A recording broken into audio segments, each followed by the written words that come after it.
Triangle to Win is on Patreon. Follow the link you see on the screen to find out how to support the show. This is Triangle to Win, a gaming podcast with a focus on all things PlayStation RPGs, a veritable match made in heaven. The aforementioned combo has given us historic games such as Final Fantasy VII and my personal favorite, Kingdom Hearts. I am your host, Karlobster, and it's time to press Triangle to Win.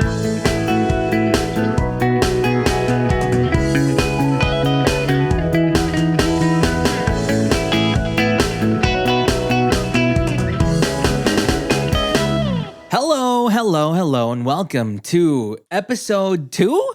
Wow. It's as if I have like 100 episodes under my belt already, but it's just episode 2. But I feel like I've been thinking about this show for like many weeks now, but apparently it's just been 2 weeks since we last met. But welcome, everybody. It is I, Karlobster, your host for Triangle to Win, which is a gaming podcast about PlayStation RPGs. And for fans, as I mentioned in the intro, is a reference to the certain thing in Kingdom Hearts where you press triangle, then Sora does a really cool thing with his Keyblade and basically defeats the enemy. Repeat, rinse and repeat over and over. But we love the triangle button. Even if some people hate it, but honestly, I think it's really freaking cool, and we get to see a bunch of cool animations that Sora does and some amazing effects that it's in Nomura's brain. You know, all his brain farts when it comes to some cool moves and attacks just under the triangle button. It's pretty great. But welcome to episode 2. And there's been a lot of changes since the first episode, and which is kind of weird because I wanted to start this podcast like in the beginning of 2025 so I can make sure that there isn't anything upcoming that could possibly stop or could possibly happen that will make me miss an episode. But in the past few days, just a few days ago, I have been currently moving back to my parents' house. Now, I have been away from my parents, been living on my own ever since college, post-college, and beyond that for work for the past 15 to 16 years. So moving back to my parents has been a weird, but actually very nice thing. Weird because it's going to take me a while to learn how to live with them again, which is kind of insane to think about because I lived with my parents for the better part of my childhood, most of my childhood, basically, from literally 0 to 18, probably. Then I had to, was it 18? No, probably not. Probably not 18. When do you graduate high school? I kind of forgot. Then after that, of course, you go to college and then you do all the things. You do so many different things. And then you basically just learn to live on your own, to strike out on your own. And I was able to live on my own in my own house for around 4 to 5 years. But because of some issues with my mom's health specifically, that necessitated me to go back. And so that's why I'm back. And just to, make the long story short, is my mom has been battling with diabetes for many years now.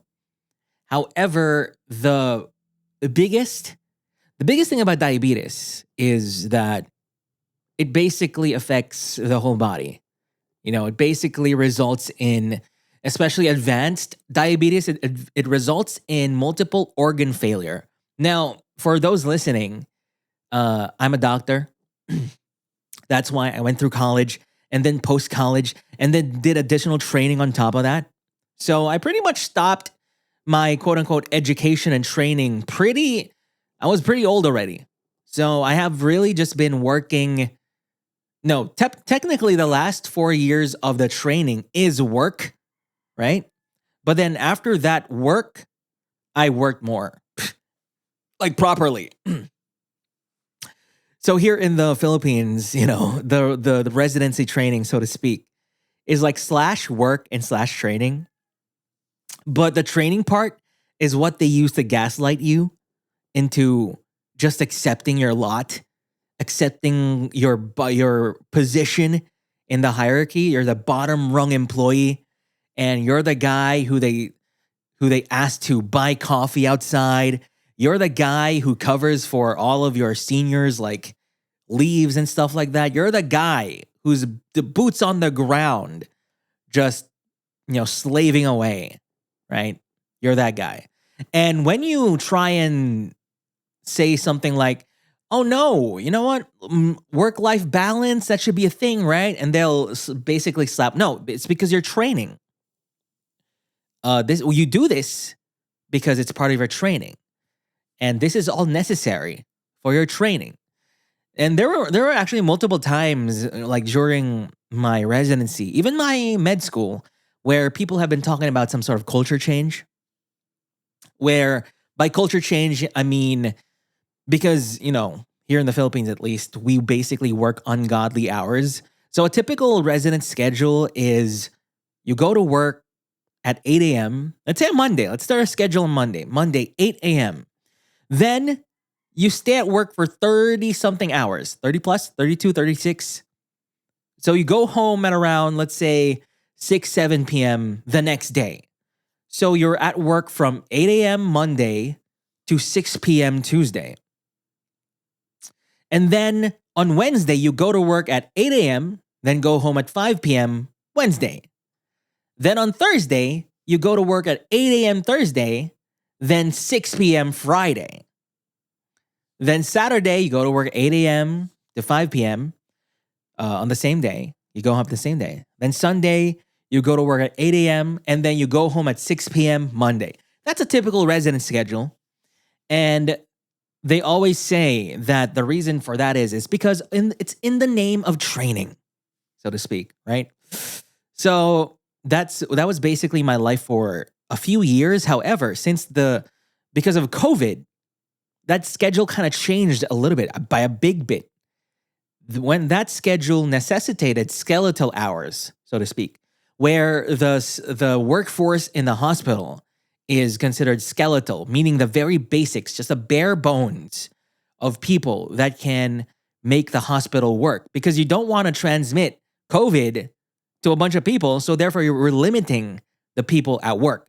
But that also means that the usual hospital operations that usually happens every day, where you take in a bunch of patients every day and stuff like that, is also kind of decreased because, like I said, you're kind of limiting the amount of people that are in the hospital. And so I was fortunate for my last year or so, I think it was the last year, to be in that pandemic period. So I was already a senior then, and that means I can do whatever I want. So remember the in-between days, the 8 to 5 p.m. in-between days of your quote-unquote duties? That's removed because we're working on a skeletal kind of schedule. We're working with a skeletal force only. So only the duties matter. The duties matter, which is the 8 a.m. to 5 p.m. the next day. So I was fortunate that was my schedule for like the last year or so of my residency. But that also meant like constantly wearing full hazmat suits just to take an ultrasound of a COVID patient. So that was a whole thing and a half. But basically what I'm trying to say is I know stuff about diabetes. And diabetes basically results in multiple organ failure. And for my mom, it's the kidneys that are going right now. So she currently has chronic kidney disease. So diabetes basically results in many different effects on the body and everything basically going haywire. And for my mom, it's currently the kidneys. The kidneys regulate like the blood pressure. And yeah.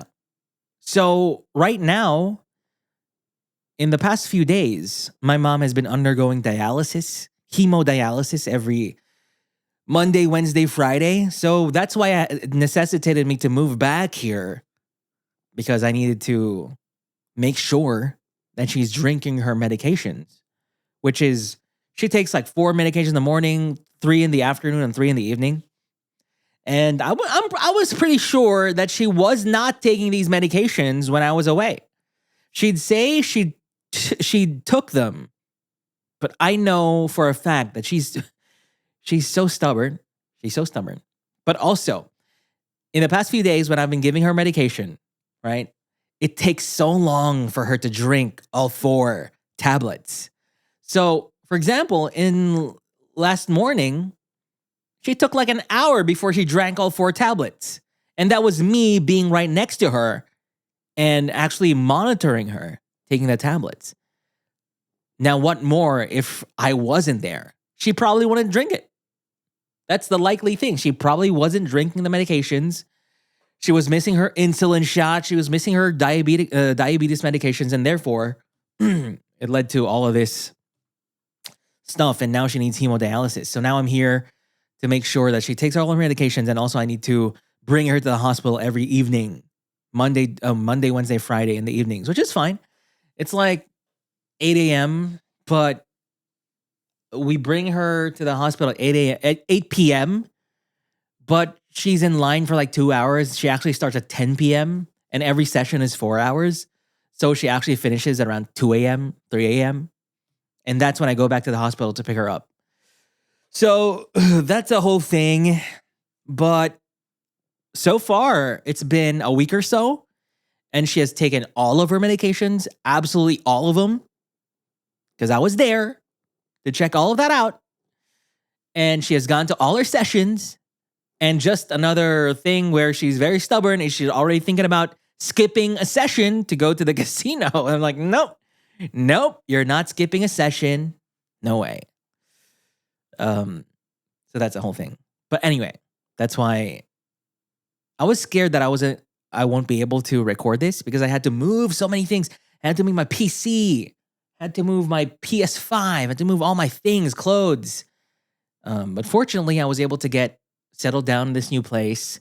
I have a dedicated streaming room here because there was a unused bodega that I was able to use. I removed all of the things inside, all the appliances, all the broken crap. I took it all outside and then put my PC inside, and now it's very empty. And now I've been in the process of putting like acoustic treatment on the walls and everything because it's so bare. Wow, it's very bare. I'm hearing some Discord sounds that I need to disable. And yeah, it's been fun actually doing all of this again because I really am a believer. I really don't like having gamer stuff, gamer streamer stuff on what do you call this? On the walls, RGB lighting in my home. So in my house back where I previously lived, my walls are just pure white. And there's like maybe a shelf that you can put like a plant on it and just white cabinets and everything all custom made. And I don't want to destroy that with RGB lights, with acoustic foam and all of that. So whatever sound that would come out of that room would be it. However, fortunately, the bedroom that I had before was all carpeted, and there was a lot of things inside. There was there were like 2 lazy boys. There's a TV. There are a lot of cabinets with a bunch of books, a bunch of bags, and just a lot of things that make the acoustics pretty great, all things considered. I sing in that setup, and it's pretty good. Now this one, not too much. There's literally nothing inside, so I need to at least put something in. But because I don't have my whole house with me, I don't really have anything to put on the walls. So I opted to just use acoustic foam. This little building is separate from the main house, so I can do anything here. I can drill anything. I can put anything on the walls and no one will care. No one will see. No one will care. And yeah. And that's actually pretty exciting. It's like I can see so much potential in the room because of that. I can actually decorate it how I want to. Not that I feel like decorating at all. I don't really want to put posters and stuff like that, but I can at least like put a place where I can display the controllers I have. Maybe not purely for aesthetics, but more for utilitarian purposes. I was thinking of like a pegboard to put all my stuff, because now I have the DualSense controllers and the PSVR controllers, then the Nintendo Switch stuff, and it's a whole thing. And also, I can maybe put up like a full body mirror or something for dance practice, because I do that now. And so many things. Yeah. This place isn't carpeted though, so I apologize if it feels very reverby, especially since the podcast, there's really no music in the background. You'll probably hear the reverbs and everything like that. I apologize, but slowly but surely this will become better and better. At least I hope it will. So, cool. All right. But welcome to Triangle to Win. And you can support the show. My name is Karlobster.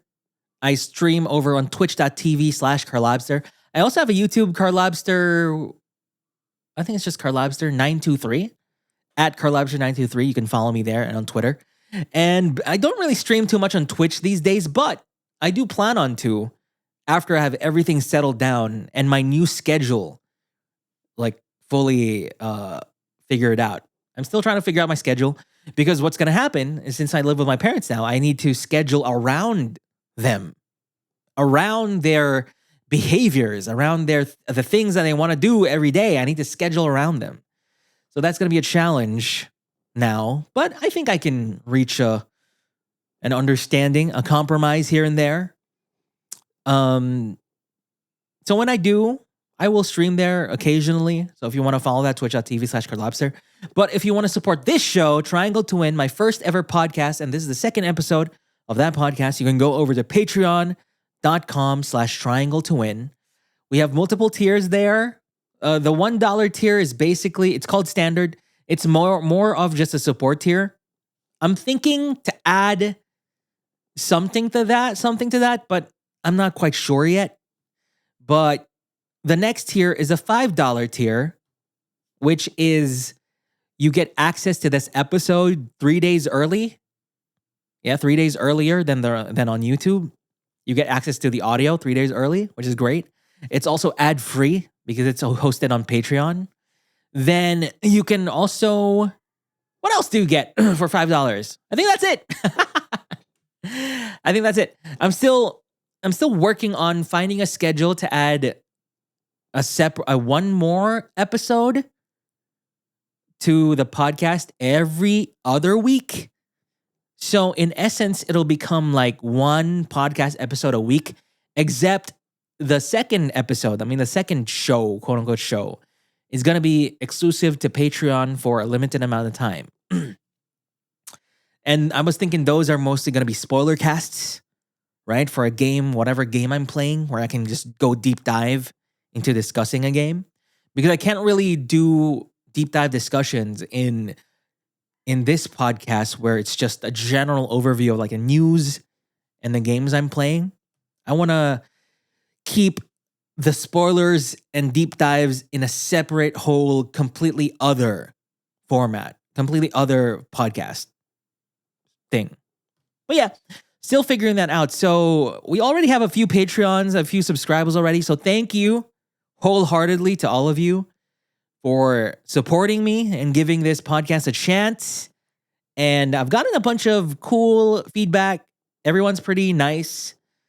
Everyone's pretty positive about it. So thank you. Thank you so much. And this is actually pretty fun. I really have been thinking about this podcast for the past few days. I'm like, damn, I want to record this now. I want to record it. However, I can't record it earlier than the time I schedule the recording because I need to wait for any new news that comes up to talk about. Or else it kind of defeats the point of this, us talking about news as they happen, right? But yeah, thank you so much for all the support. And I think we can go on to the actual show. Now, this is going to be the first episode where we'll actually get into the format that this podcast is going to be from this point forward.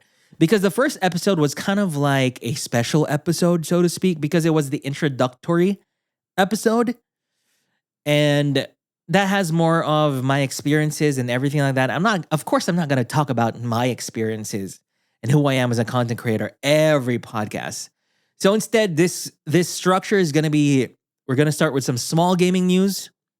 Then we're going to talk about RPG news, any relevant news about role-playing games that I really like to talk about.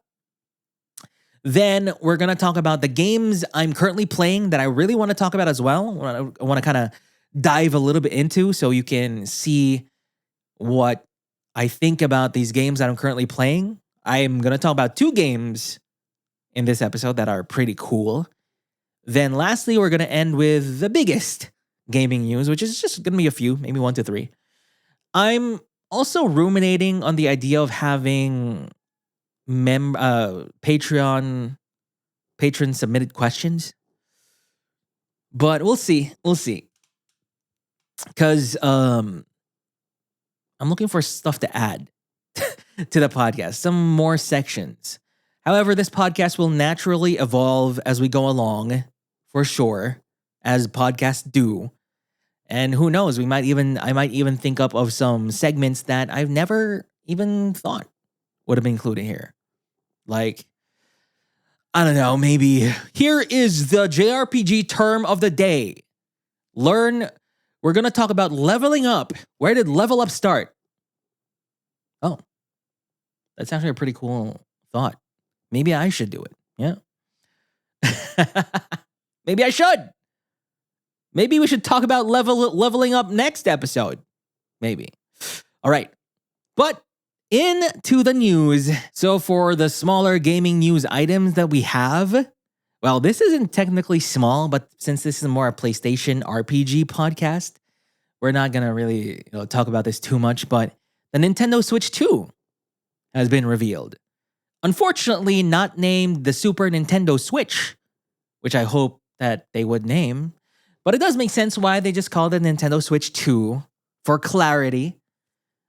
Because there are some people that can get very, very confused about the naming schemes of these things, like your local mother and father being confused with the Xbox One, the Xbox One Series X, the Xbox One X, the Xbox One S, and the Xbox Series S. Not even thinking about the Xbox 360, right? What do you think's the if you're not really tapped into the gaming industry and all this gaming news and hardware, you'd think maybe the Xbox 360 is a new one, right? Because you start with 1, which is a line, and then you say Xbox 360, oh, it's talking about a circle now. So the line is now a circle in a way. But then what series? What does series even mean? Nintendo Switch series? What does that mean? It means nothing.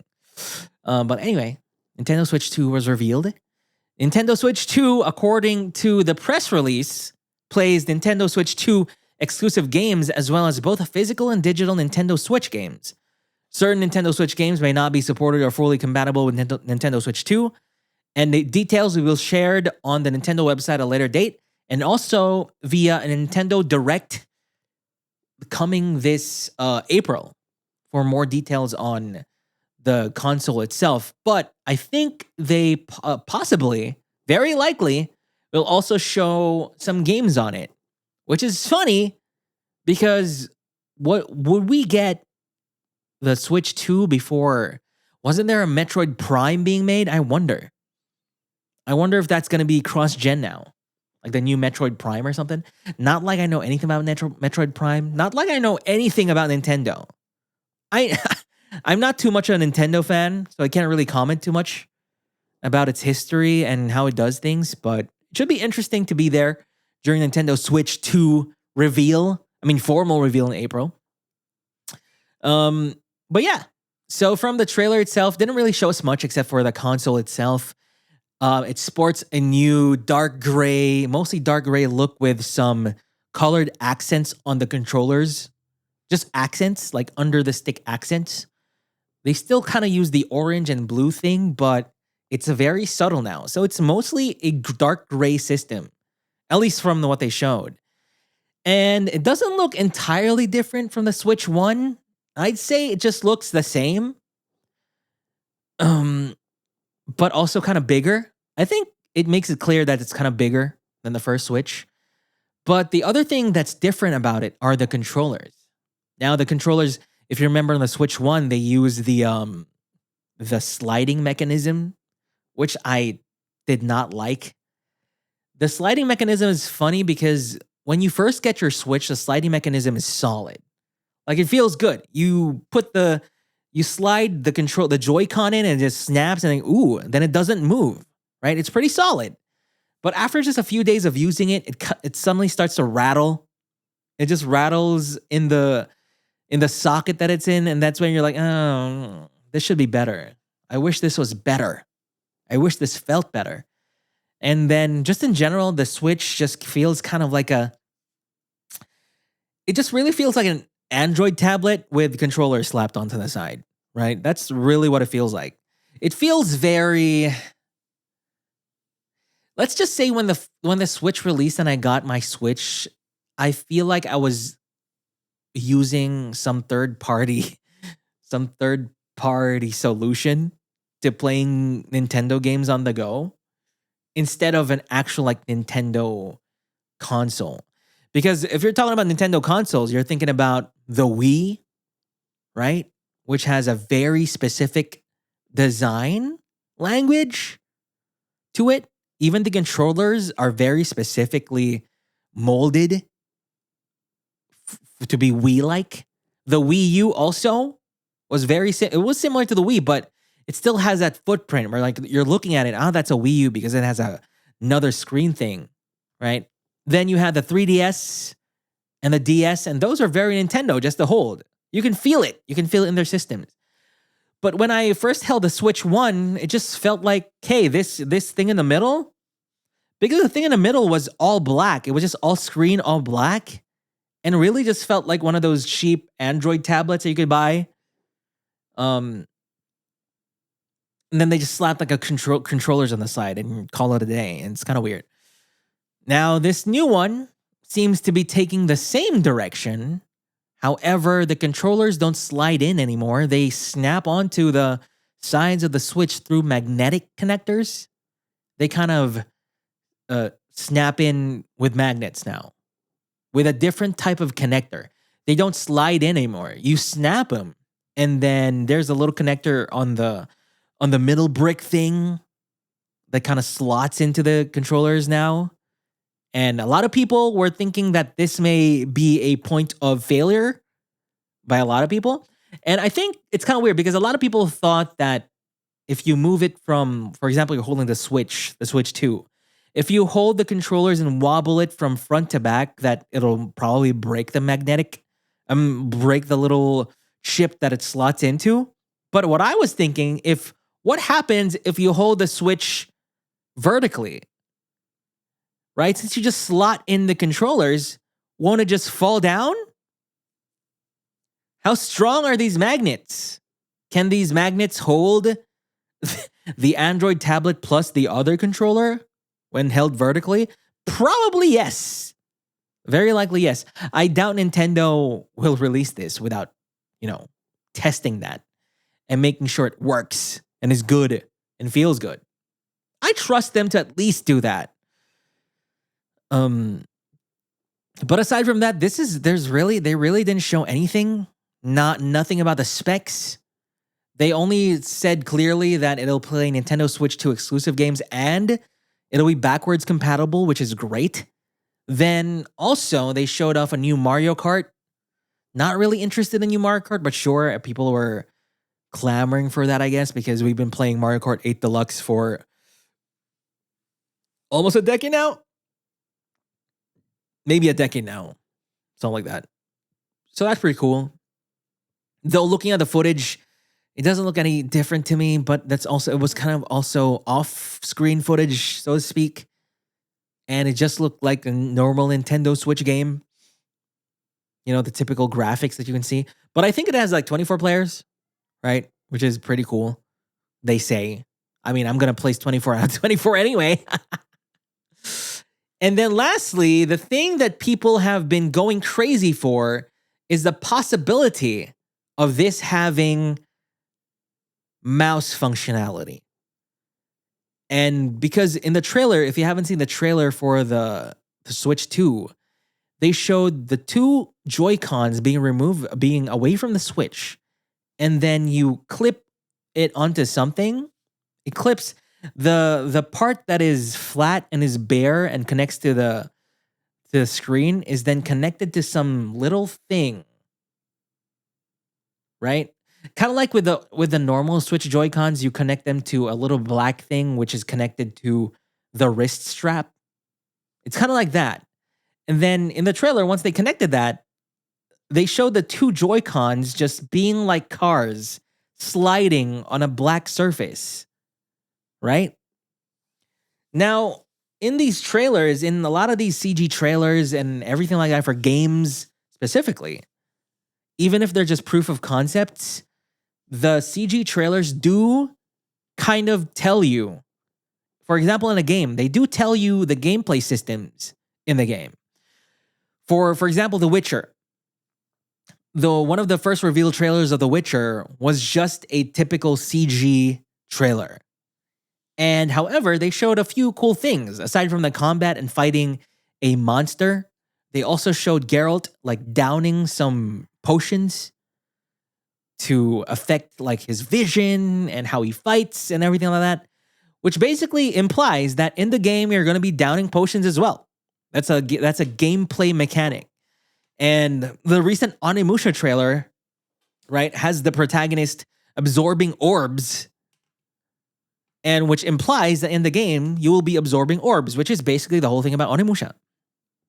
So when a CG trailer like this is revealed from Nintendo, of all people, of all companies, there must be a meaning to those Joy-Cons sliding on that desk other than just it looking cool.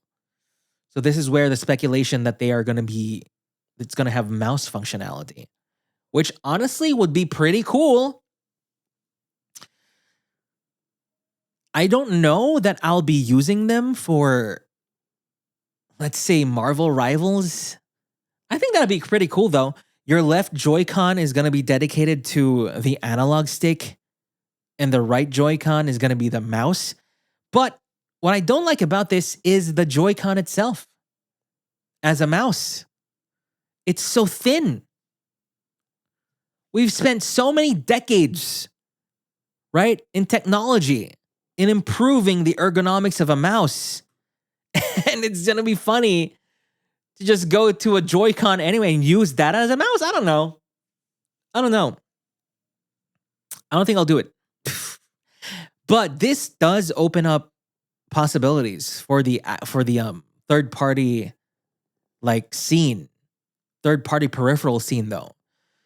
So if they can make something that basically acts like a Joy-Con but is shaped like an actual mouse that works flawlessly with Nintendo Switch and Nintendo Switch games, then that'd be great.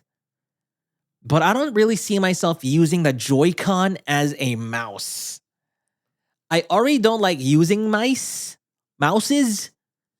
and I'll definitely not like using them more if it's shaped like a goddamn Joy-Con.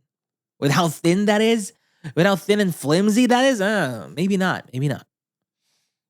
But here's the other thing. Knowing Nintendo, they're probably going to make a kooky-ass game using that feature, if it's real, that everyone's going to love, you know? I just found out recently that there is a Korg gadget music-making program on the Switch. That'll be a good use for the mouse functionality to make music on it. Yeah. But aside from that, there's really nothing much to talk about. We still need to see what the hardware is, what the games are going to be. I don't know if I'm looking forward to any type of Nintendo game, Nintendo IP game, aside from Xenoblade. That's it. I'm really not the target demographic for Nintendo. But Xenoblade is where they'll get me. Is where they'll get my balls. But also, if they show Xenoblade Chronicles X looking spicy on the Switch 2, then I'll get a Switch 2. I love Xenoblade Chronicles X. Chronicles X is my favorite Xenoblade game, for sure. Followed by 2, then 3, then 1. Or was it 3, then 2? I don't even know. So yeah. Related to the reveal though, Hideki Kamiya. Hideki Kamiya, famed director of things like Resident Evil. Am I correct? Wait. I hope I'm correct. Yeah, Resident Evil. Said that leakers should be covered in shit. He said, quotes, I hope that all those who leak Switch 2 information will be cursed for the rest of their lives to have poo on the soles of the shoes whenever they go home. Kamiya wrote. Now this is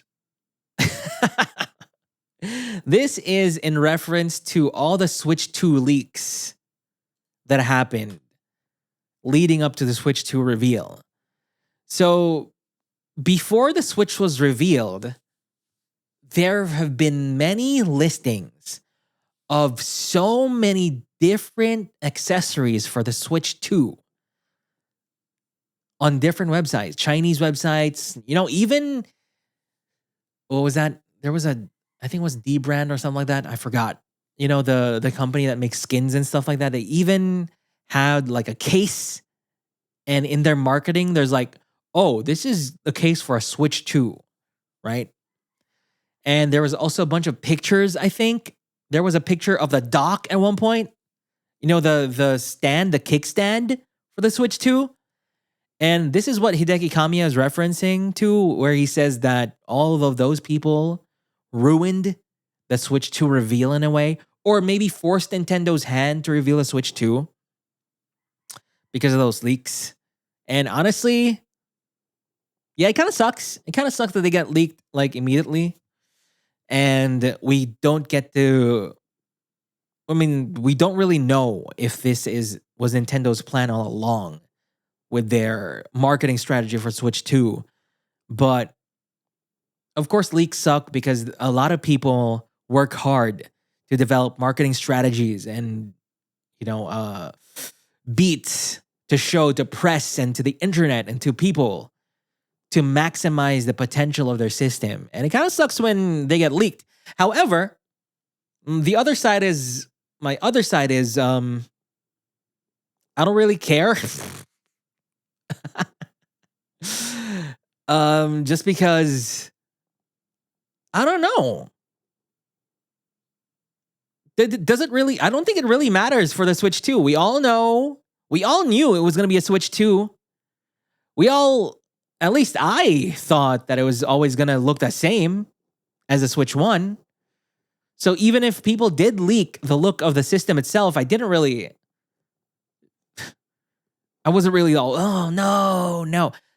Now, if they leaked, for example, we go for the PS4, right?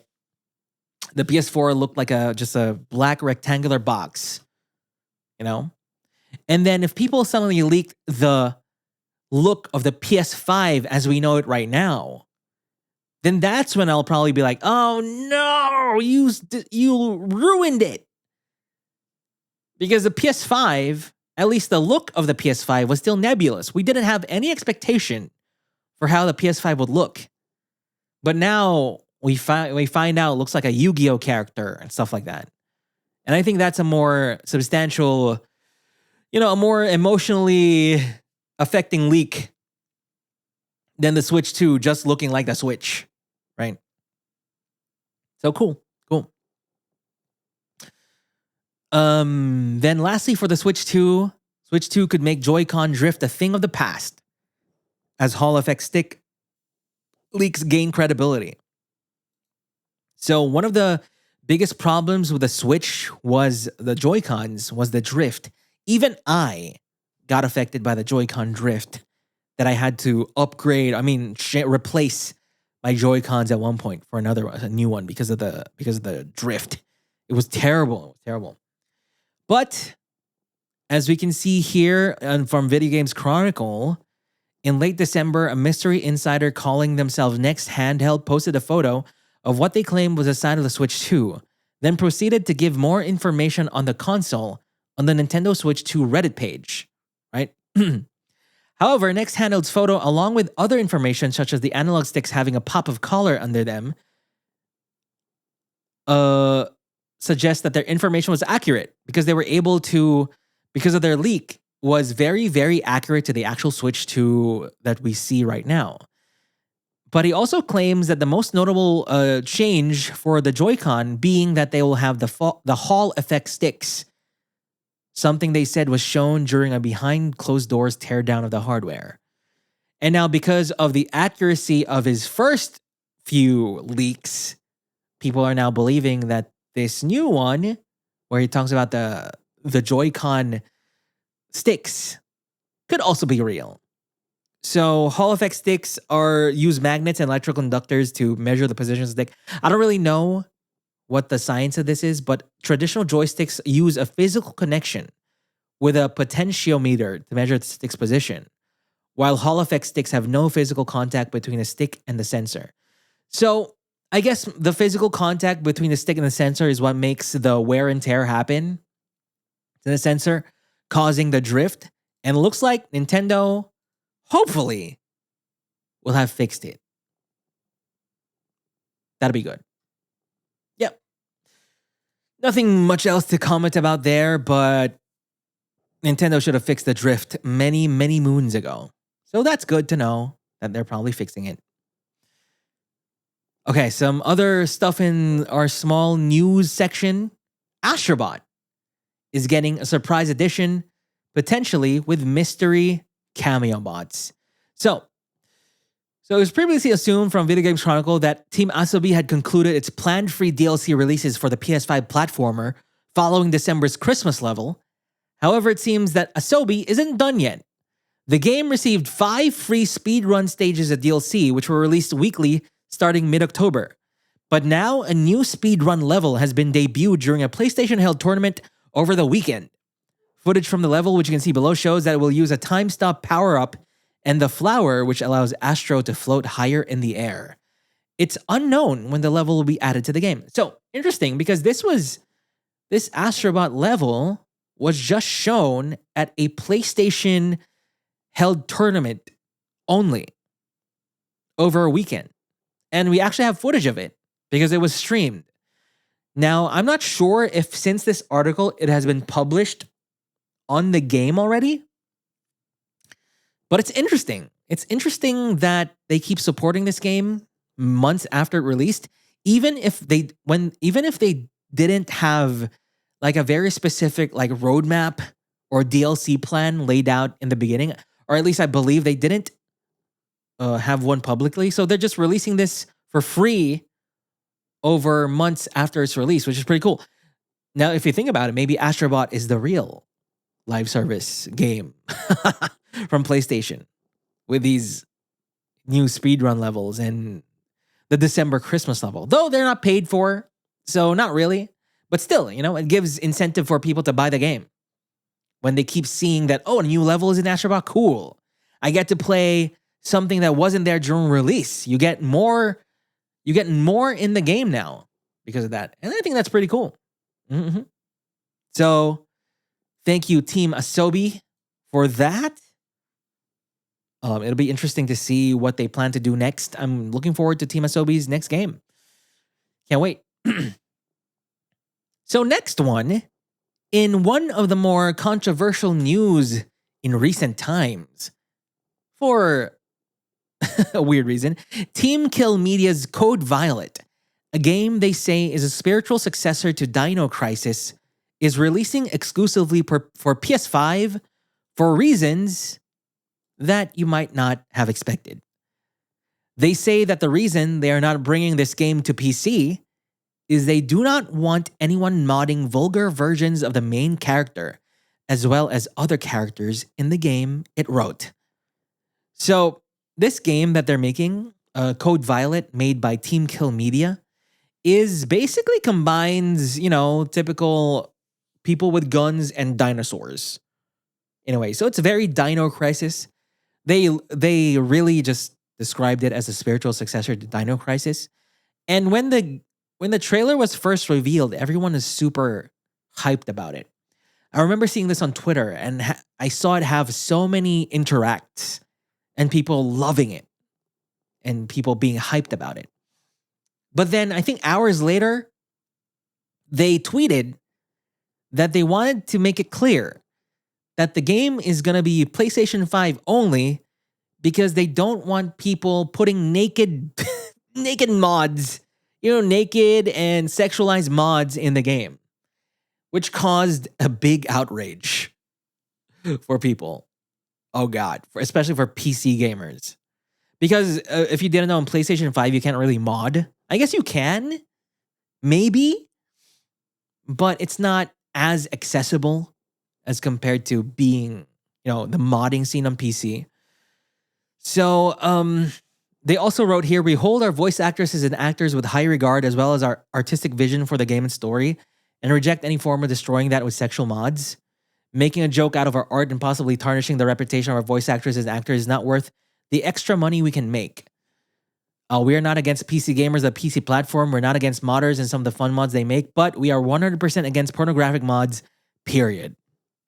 So they also confirmed here that they don't have the time or expertise to devote to the Xbox platform at this point in time. Now, this is an interesting conversation to have just because there are two sides of the coin here.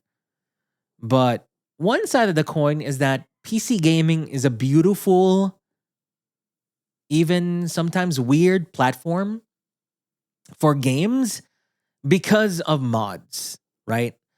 Mods are the player's way usually of self-expression. And to many people, mods are this way for people to fix games that they really like. For example, stuff like Skyrim or Oblivion. These games that are notorious for being buggy and glitchy on release. Mods are usually there for the players to actually go into the game and fix things that they don't like and maybe add features that they think the game should have had in the first place to begin with. And aside from that, there are also graphics mods to make the graphics even better, even more complicated. And sometimes the game can look completely different, like 100% different from what they were before the mods. And of course, you may imagine that given the amount of gooners in the gaming scene, we also get nude and pornographic mods. And those are mostly, actually, might be the most popular mods in video games, in PC games. And just name any PC game with mods, and the most popular mods, probably the new mods.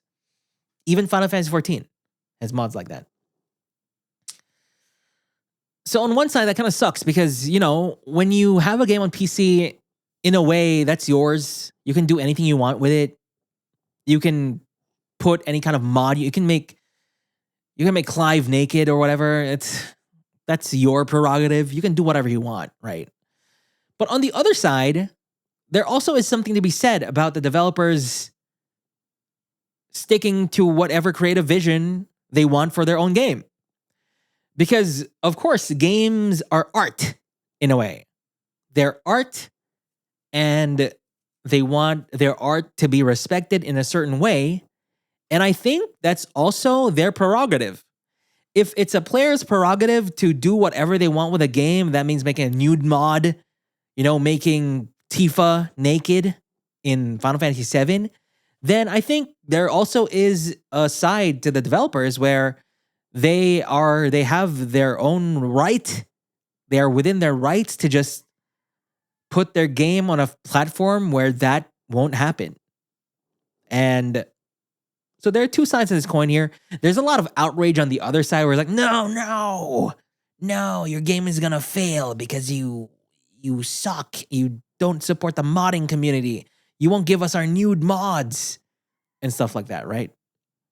But in this case, I don't know. the game isn't going to be available on PC anyway. So I don't think there was any possibility for the PC gamers to make mods out of this game at all to begin with. So, and the developers just said, hey, let's do PS5 only. So honestly, this could be just a moot point. I think the argument might be different if, for example, last year for Final Fantasy 16 and this year for Final Fantasy 7, right? For FF16 last year, Naoki Yoshida asked that fans refrain from installing or creating offensive or inappropriate mods, right, when the game released on PC. And then Naoki Hamaguchi this year said that the same thing, to please don't install any offensive or inappropriate mods to their game. But that's fine because they just gave, gamers a statement that please don't. Thank you. But they don't actually force you to not do it. Now, I think the argument for this game might be a bit different and might be more on the side if the game releases on PC and then Team Kill Media was like, no, anybody who installs a nude mod in this game will get banned, will get their Steam client banned, will get their account banned, we'll revoke access to your game if you install a nude mod. But since this game isn't coming out to PC anyway, does it really matter? I don't think so. But it's just an interesting conversation.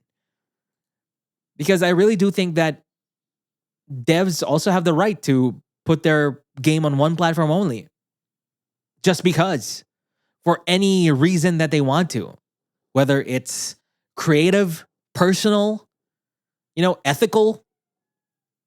Right? It's their choice too. Because it's their game that they made. So yeah. Just a little interesting thing that happened over this past 2 weeks. And best of luck to their game, I guess. I'm not too interested in it. I don't know. We'll see. Their track record, their previous games. I checked their portfolio. Not really. Their games are not really my thing. So who's to say this new one is going to be good too, but we'll see. We'll just have to see. Dino Crisis already, it's kind of relation to Dino Crisis already raises a few eyebrows, for sure. Okay, now we go to the next article, which is Phantom Blade Zero reportedly got substantial investment due to Black Myth Wukong's success. Now wait, let me just check one thing here. Is Phantom Blade Zero part of the China Hero Project? The game got removed from the China Hero Project website too. Okay. Interesting. I really thought that this was part of the China Hero Project. But maybe not. So what I'm talking about, the China Hero Project, is this kind of push by Sony to get talent from China.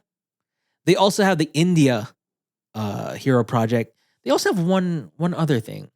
PlayStation Hero Project. They have India Hero Project. They have China Hero Project. They also have MENA.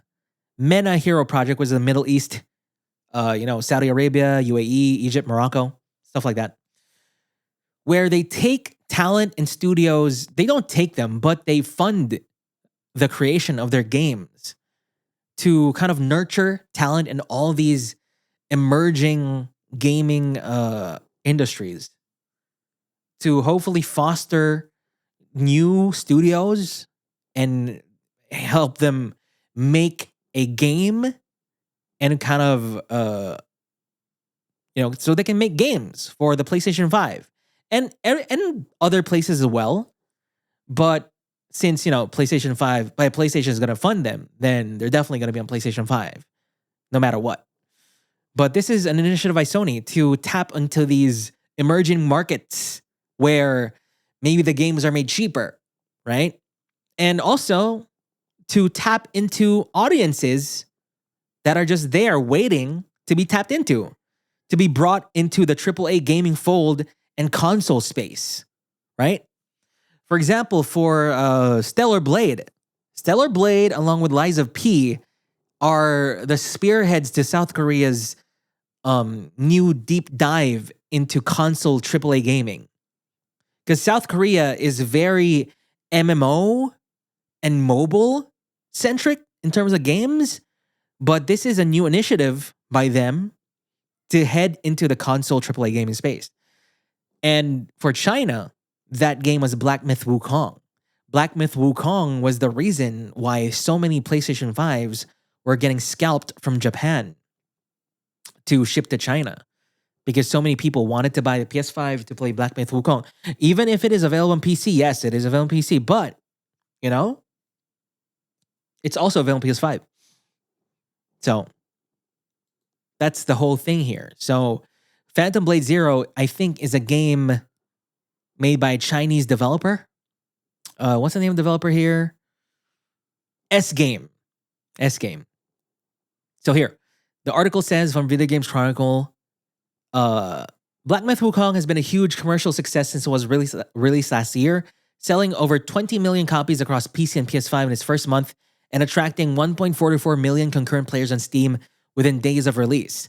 According to China-based publisher and gaming consultant Daniel Camillo, who cites two developers who worked on the game, the release of Wukong led to the Phantom Blade Zero developer S-Game receiving extra funding from investors keen to capitalize on the apparent growth of Chinese-developed video games. So that's pretty cool. So it seems like, by the way, I watched the trailer for this. It looks so sick. This game looks so good. This game looks more interesting than Black Myth Wukong to me, actually. So it seems like because the game looks really good and with the success of Wukong, a bunch of investors are looking at Phantom Blade Zero and seeing, ooh, this could be the next big thing. This could be the next thing after Wukong to explode on Steam, to explode on PlayStation. And so they're investing in it to make more money back. Well, that in itself is yet to be seen. We do know that this game is a PlayStation 5 exclusive, I think. And PlayStation is actually very aggressively marketing this, right? And you can see, I mean, Chinese game, it's also very much marketing to the Chinese audience as well, because their new trailer is the Year of the Snake gameplay trailer, right? And because it's, Lunar New Year and everything like that. So that's pretty cool. I can't wait to play this game. I think it looks sick. It looks so good. The trailer also looks really nice. You just need to watch the trailer yourself. And it says here that the game developers drew inspiration from Hong Kong martial arts films of the 1980s and 1990s, alongside the traditional techniques and philosophies of Chinese martial arts. So it's great. Like I said before, these new games from China are great because while I do love the games made in America and, the Western world, Japan,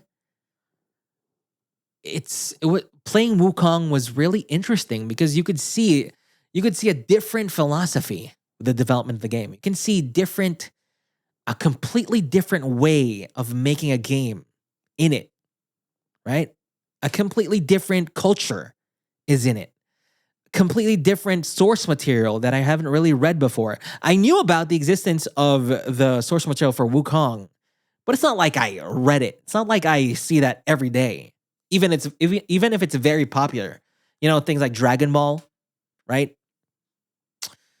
But still, it was very refreshing to play that game. Even if I eventually did not like it too much. I mean, I liked it very much. It's just I didn't like it enough to finish it. But this one looks very promising. And I feel like I will play this and finish it and love it. So that was for Phantom Blade Zero. Hopefully it's successful on its release. Good luck to S-Game. Mm-hmm.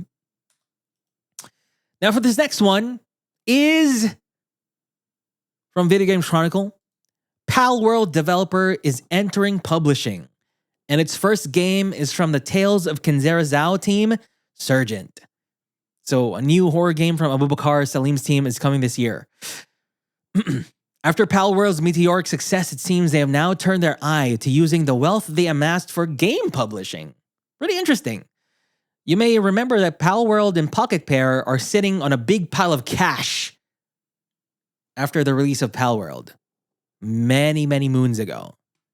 It was a smash hit, even if it was kind of like a Pokemon, Pokemon looking game with more interesting game mechanics, to be honest. I mean, in my opinion.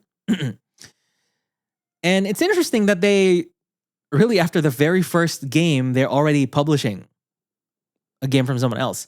And however, what's interesting is what the developer they're publishing for, which is the Abubakar Salim's team, Tales of Kinzera's Out. Tales of Kinzera's Out is this Metroidvania that people say is really good, that I haven't really played yet.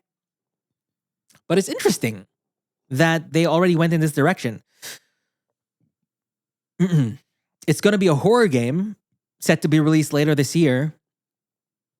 And here's what Pocket Pair has to say. Is it Pocket Pair saying this? Wait. Yep. We noticed the pattern in the entertainment industry, and Pocket Pair has given us the opportunity to make a horror game about it. It will be short and weird, and we think players will be interested in what we have to say. We're still in earnest conversation about further projects set in the Tales of Kinzera universe, but this will be a standalone piece, a mile marker between where we've come from and where we're going. As the games industry continues to grow, this is from Pocket Pair, more and more games find themselves struggling to get funded or greenlit. We think this is a real shame because there are so many incredible creators and ideas out there that just need a little help to become incredible games. So, this is great for the Tales of Kinzera Zao team. And honestly, I think it's a very nice pairing just because Pocket Pair knows what it is to be, a small game that found big success. And by tying yourself up with Pocket Pair, even if they're not super prominent in the whole scheme of things, I think it's a good match. And will give Surgeon Studios and the Tales of Kinzera Zao team a better chance to be known when they release this game. It's interesting. Also, remember, Pocket Pair is also dealing with multimedia now. I think they're making a movie or something. Or an anime. I kind of forgot. But yeah, just an interesting little thing from Pocket Pair. Hopefully we'll see the horror game soon. Is it going to be a Metroidvania? I wonder. We'll see. Okay. Then, for the next news. Ooh. This one is really interesting to me. Ninja Gaiden 4 is in development at Team Ninja and Platinum Games. The first main entry in the Ninja Gaiden series in more than a decade is coming to Xbox, PS5, and PC. From the press release of Ninja Gaiden 4, experience a return to the intense high-octane action that established Ninja Gaiden as a premier action game series. This long-awaited fourth installment introduces an all-new protagonist in Yakumo, a young ninja prodigy whose fate is intertwined with the legendary Ryu Hayabusa himself. Prepare for a legacy reborn with exhilarating style and thrilling action for a new generation of players. With adjustable difficulty settings and customizable experience, Ninja Gaiden 4 will push action game veterans to their limits while inviting newcomers to rise to the legendary ranks of Master Ninja. So from Video Games Chronicle, the game is a collaboration between Team Ninja and Platinum Games and will be published by Xbox Game Studios Publishing, with a release planned for fall 2025 on Xbox Series XS, PS5, and PC. The game will also be available on Xbox Game Pass on day one. So, aside from Ninja Gaiden 4, they also announced Ninja Gaiden 2 Black, which is a remaster of the Xbox 360 game Ninja Gaiden Black, which was released on the day that this was revealed. So Ninja Gaiden 2 Black is dubbed the definitive version of the game and is available today on Xbox Series XS as well as Game Pass. So, this is very interesting. It's also crazy to think about. This game is, I think the IP is owned by Koei Tecmo, but it's being published by Xbox Studios and is going to release on PlayStation 5. What a weird dystopian world we live in. So you may remember Xbox is entering a sort of multi-platform era where Xbox games are coming to PlayStation 5. Xbox games by Xbox Game Studios are coming to PS5. And the first time I saw this trailer was on the PlayStation channel, right? I went to the PlayStation channel YouTube, and I opened this trailer, and the very first thing that I saw was Xbox Game Studios. The logo for Xbox Game Studios is the very first thing you see. And I'm like, whoa, this is it, guys. This is it. They don't care anymore. We're just going to see that in the future. In one day, we're going to watch a PlayStation showcase, a PlayStation Direct, and the first logo that's going to show up in a game reveal is Xbox Game Studios. That's the world we're living in. But anyway, Ninja Gaiden 4, I'm happy this is coming back because honestly, I've been getting very, not really tired, but I've been getting very, I don't know what the term is, but every time a new game gets shown and then it looks really cool and then they show the gameplay and then it's a Souls-like type of gameplay. You know the Souls-like kind of cadence of playing games where a boss is in front of you and they do a bunch of mechanics and all you do is just stay at the back and wait for the attack to happen. Then at the very end of the attack, you dodge to the left or right. And then you attack once or twice and then roll back and then wait for the boss to do some attacks again before you go in and attack again. I really miss the era of stuff like Devil May Cry. Purely action games like Ninja Gaiden. I played Ninja Gaiden Sigma on PlayStation 3. I wasn't able to play the Xbox 360 Ninja Gaidens way back when, but I played Sigma on the PS3 and it was super cool, super fast, brutal, relentless, but also extremely difficult, hard as nails, so to speak. And I think a lot of that has been lost in recent years. In recent years, when you think of a difficult action game, people think of the slow, methodical cadence of a Souls game. But in my mind, it's the difficulty, difficult action games are stuff like Ninja Gaiden, right? Now, other things may not be difficult like Devil May Cry, but still, the difficulty in a lot of those is self-expression. Trying to get some combos, trying to make things look very stylish and cool. And recently, Final Fantasy 16 had some cool gameplay, even if it was very easy.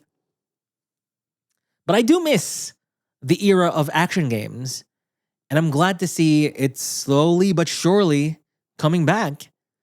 And the start of it is Ninja Gaiden. So people are currently playing Ninja Gaiden 2 Black right now, and I saw a lot of people quit playing the game because it's too much. Which I'm sure it is.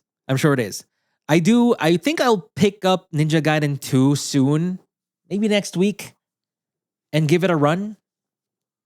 And we'll see if my gamer reflexes are still as good as before. But also this Ninja Gaiden 4 trailer is so sick. It's so stylish. It's so artsy in a way. It has a very specific style to it. And I can't wait. This is so sick. But yeah. Ninja Gaiden 4 owned by Koei Tecmo, published by Xbox Studios, to be released on PS5. Weird future. A weird present that we live in. Cool. Now next on the small news. Well, small but pretty cool still. From Video Games Chronicle, the Video Game History Foundation makes its digital library available to the public next week. Though I think this is already available right now. The Video Game History Foundation. The library will include promotional artwork and more than 1,500 out-of-print magazines. So the first public version of the library will launch on January 30. Yes, so it already released as of the time of this recording, offering digital access to some of the Foundation's exciting special collections. After years of collecting, cataloging, digitizing video game history materials, the VGHF is finally opening the virtual doors to its library wherever you are.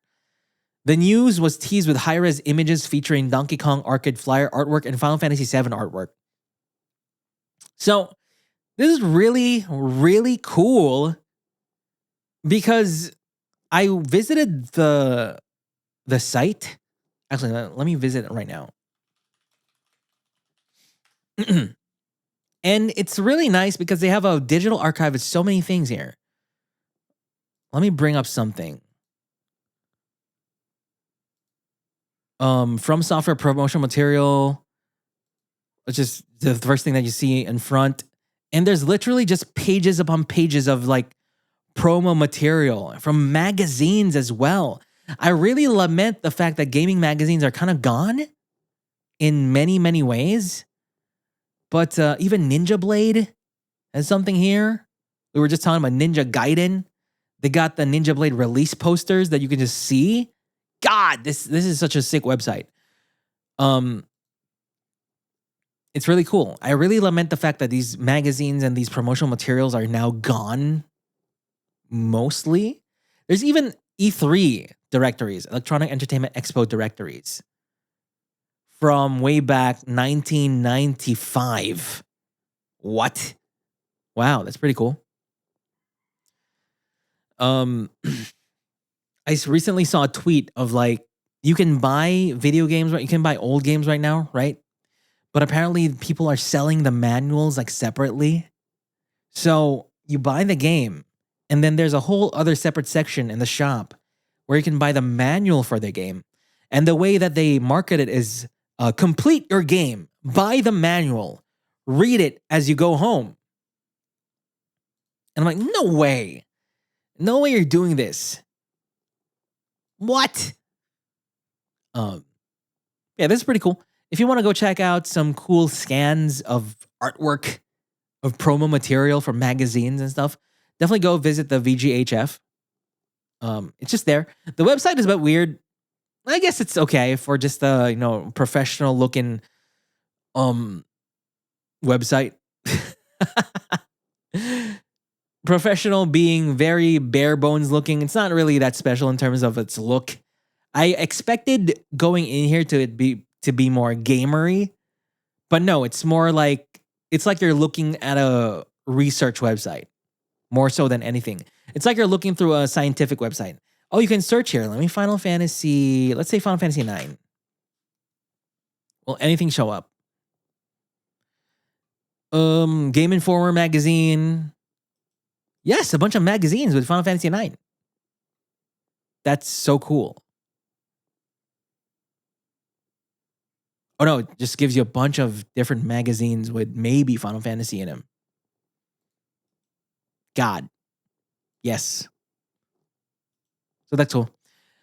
That's cool because game preservation is mostly at games, right? It's cool to see magazines in the mix too. So VGHF, go check it out. It's really nice. Haven't had time to really check it out, like go deep into it, but I feel like I'm gonna look for stuff like Chrono Cross, some magazines back in the day, some stuff about Kingdom Hearts when Kingdom Hearts first released, maybe stuff about Shadow Hearts. That'd be cool as well. Because I remember one of the first times I really got into games and looking forward to games was when my mom gave me a magazine and then it had Shadow Hearts on it. I was like, whoa, this art looks so nice and dark, right? I also had Kingdom Hearts in it too. So yeah. One of my other magazines also had Final Fantasy X, like some little guides for Final Fantasy X. I remember I had this magazine before I even bought the game. So I was reading through the guide already before I bought the game. And I was like, oh, I was so enamored by all the details it was talking about. So excited about that. Then for this next piece of news from Phil Spencer, the Xbox kind of boss. Phil Spencer suggests Starfield could come to other consoles. Starfield is the space game from Bethesda. You know, Bethesda popular for games like Fallout and Skyrim, right? So he says in an interview with Destin Legary that, quotes, "No, there's no specific game. There's no reason for me to put a ring fence around any game and say this game will not go to a place where it will find players and have business success for us." Meaning, he's basically saying that there is no game safe from being released on PlayStation 5 or Switch 2, I assume, as long as the platform can handle it. So meaning, all these games that have been exclusive to Xbox for so long now, because they're made by Xbox Game Studios, right? They're basically all coming to to PlayStation and Switch, possibly. So earlier this year, it was claimed that both Microsoft Flight Simulator 2024 and Halo, the Master Chief Collection, are both being planned for release on PS5. And now we also know that Doom: The Dark Ages is also coming for PS5, and also Indiana Jones and Outer Worlds 2 is also coming to PS5. So that means there is a world out there where we may see the new Fable on PS5. You know, the new Halo on PS5. I don't know. What else? Gears of War on PS5? Anything. And now we know that Ninja Gaiden 4 is coming to PS5. Very prominently coming to PS5. And now, this just announced, I think like yesterday or something. Forza Horizon 5 is coming to PS5. Which is kind of insane to think about. Because for many console generations now, Forza has been kind of like, even though they're thematically different games, Forza has been the anti-Gran Turismo, so to speak. So PlayStation has Gran Turismo. Xbox has Forza. So this is one of the big things that Xbox is giving to PlayStation now, which is Forza. And is a big sign of things to come. If Forza can go to PlayStation, then really anything can. Every big Xbox like presentation from E3 or something like that always had Forza very prominently on it. So this coming to PlayStation 5, maybe Switch 2, who knows, is, you know, just another thing that confirms that, yes, Gears of War, Fable, South of Midnight, whatever that game is, are all coming to PlayStation. So, interesting. Cool. I'm not interested in racing games, not really. So, cool. But I know some people should be excited about that because there is a big racing game fandom on PlayStation because of Gran Turismo. So, having Forza to tide over before a new Gran Turismo shows up should be good. And then lastly, not lastly, but relating to all of this, an interesting article from Video Games Chronicle is Microsoft was the #1 games publisher in the world last month. Nearly $500 million was spent on Xbox games across Steam, PlayStation, and Xbox in December. Now, this is because of Call of Duty, right? And basically them owning so many big studios. Them owning Activision, Blizzard, and so much. Especially now that they're releasing everywhere on Steam, PlayStation, and Xbox. So according to data from Ampere, includes the sale of Call of Duty Black Ops 6, which was one of the biggest games over the holiday period. It also includes the release of Indiana Jones and the Great Circle, which launched in December. But it was Call of Duty that delivered the majority of success. Call of Duty HQ, which includes Black Ops 6, attracted 38 million monthly users in November 2024, which set the game up strongly for December. So it seems like Xbox, Microsoft, overnight has suddenly just become the biggest game publisher in the world because they just have so many things under the Xbox umbrella now, right? So good for them. Good for them. And now that every game from them is now going to come to PlayStation as well, then good for them. And maybe Switch too. They're going to become the biggest publisher in the world, in the games industry. Cool. And lastly, from PlayStation side, Insomniac Games' Ted Price announces retirement after 3 decades of working at Insomniac. Now, Insomniac Games, most popular these days for Spider-Man, but they also made games like Ratchet and Clank and Infamous. No, not Infamous. What? It's what was that game? Infamous of Sucker Punch. What was that game? Ratchet and Clank, Spider-Man. There was one more, right? There was one more. Wait, is that it? Why am I... Huh? Is Insomniac Games just Ratchet and Clank before Spider-Man? They also had Sunset Overdrive. They got Spyro the Dragon. Wait a damn second. Okay. Why was I kind of misremembering? I was misremembering so bad. So Insomniac Games was just Ratchet and Clank before they made it big with Spider-Man. Holy crap. So Insomniac Games, one of the greatest PlayStation studios. I mean, one of its now greatest PlayStation studios because of Spider-Man.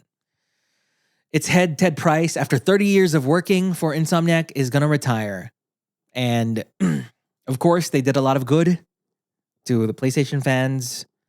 And they've made so many great games through all the years of him being there. But the most interesting thing here is Insomniac is now going to be led by 3 people.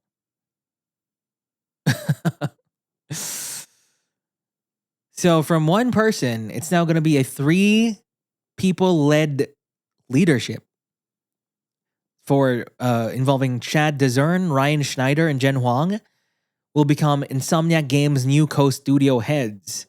Now, this is very interesting because remember a few weeks ago, PlayStation announced that it's a few months ago, maybe, that the CEOs, they're gonna have a 2-person CEO. 2 people are gonna be CEO of PlayStation. CEOs of PlayStation. That was Hermen Hulst and I forgot the other gentleman's name. But yeah, there are gonna be 2 of them. One was Japanese. Wait, 2 CEOs, PlayStation CEO Hermen Hulst. Hideaki Nishino. And Hermen Hulst. They were gonna be the 2 CEOs of PlayStation. I think Hermen Hulst was gonna be the CEO of the more PlayStation Studios side, which is the development side, and Hideaki Nishino is gonna be more on the business side, right? More on the numbers and business side.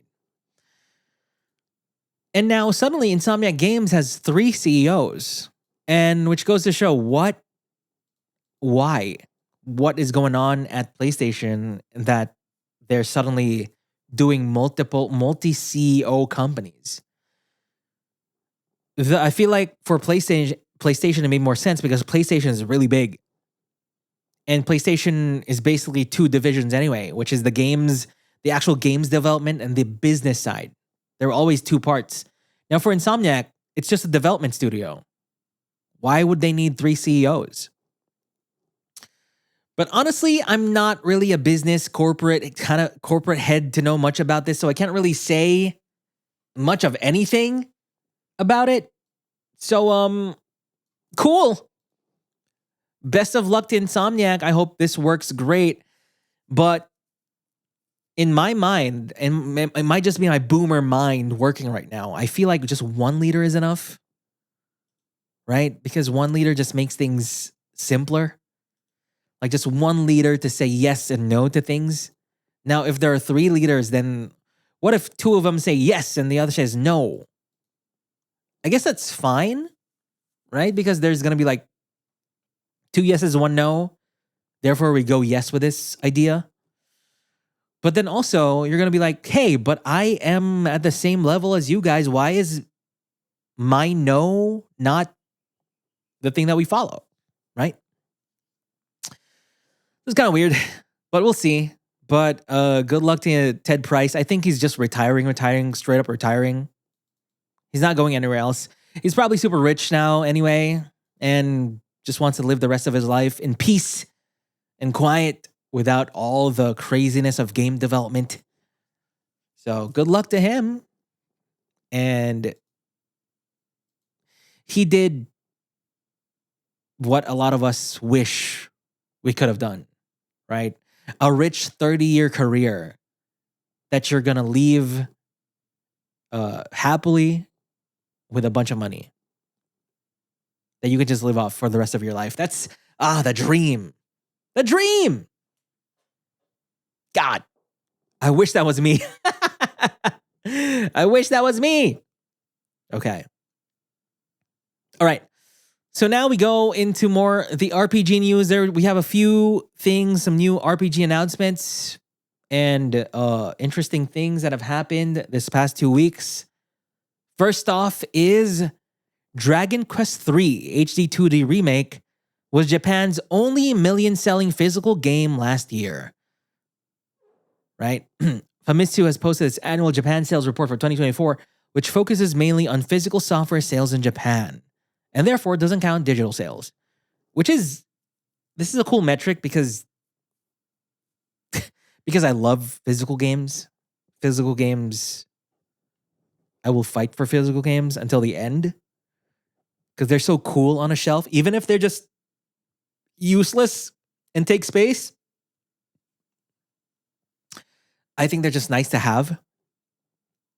I'm not some kind of collector or anything, but it's just looking at my collection here up top on my shelf, I'm like, oh, I'm glad I bought these. Even if I'm barely just taking them out and using them. Sometimes things that you buy aren't meant to always just be used. Sometimes you can just have them. And you'll be happy about just having them. But anyway, Japan. Only 1 game crossed 1 million copies sold physically, and that's Dragon Quest III. The Switch version accounted for 930 million of those, and the PS5 version for 230,000 of those. Cool. But when treating multi-format games as individual releases, last year's best-selling physical game in Japan was actually Super Mario Party Jamboree, which sold 954,000 copies. Because, it's talking about how many copies it sold in one system. So that's Super Mario Party, which is 954K. While Dragon Quest III sold 930K on Switch, but 230K on PS5. Okay, that makes sense. All right. So this is pretty cool. Mario Kart 8 Deluxe still selling a disgusting amount of 500,000 in 2024. These Mario games, man, they keep selling. Super Mario Brothers Wonder, 400,000. Right? Animal Crossing, 300,000, 400,000 as well. A bunch of Nintendo games, and we got here in the 9th place Final Fantasy VII Rebirth at 358,000 physical copies. And it's kind of sad in a way that physical really is dwindling. Less and less people are caring about physical games and physical discs and cases and copies and stuff like that. And I feel like this is just going to go lower and lower through the years until there's nothing left. So props to Nintendo Switch actually for keeping the physical dream alive, but you know, it's going to disappear one day. And I hope you appreciate it while it's here. All right. Next up is Final Fantasy VII Remake, Part 3 won't be a PlayStation 6 exclusive, producer promises. Yoshinari Kitase says FF7 Part 3 has been in development for 9 months, so it's a complete baby already. So yeah. F7 Remake Trilogy has assured players that the third part won't be exclusive to PlayStation 6. So 7 Remake was initially a PS4 exclusive before coming to PS5 and PC more than a year later. Then the second part was initially only on PS5 that came to PC later. Because of the length of time required to develop each part, some have speculated that as yet untitled third part of the trilogy may continue the trend and may release exclusively on PlayStation 6. And just, it's so funny because just learning what Square Enix has been saying about the sales of Final Fantasy VII for so many years now. Every time Square Enix is like, Final Fantasy VII Remake sales do not meet expectations. They do not meet our lofty expectations of sales. So there's no way in hell that they're just going to release this on PlayStation 6, which is going to have an install base even lower than PlayStation 5, who, by the way, still hasn't really attracted a big part of its fan base from PlayStation 4.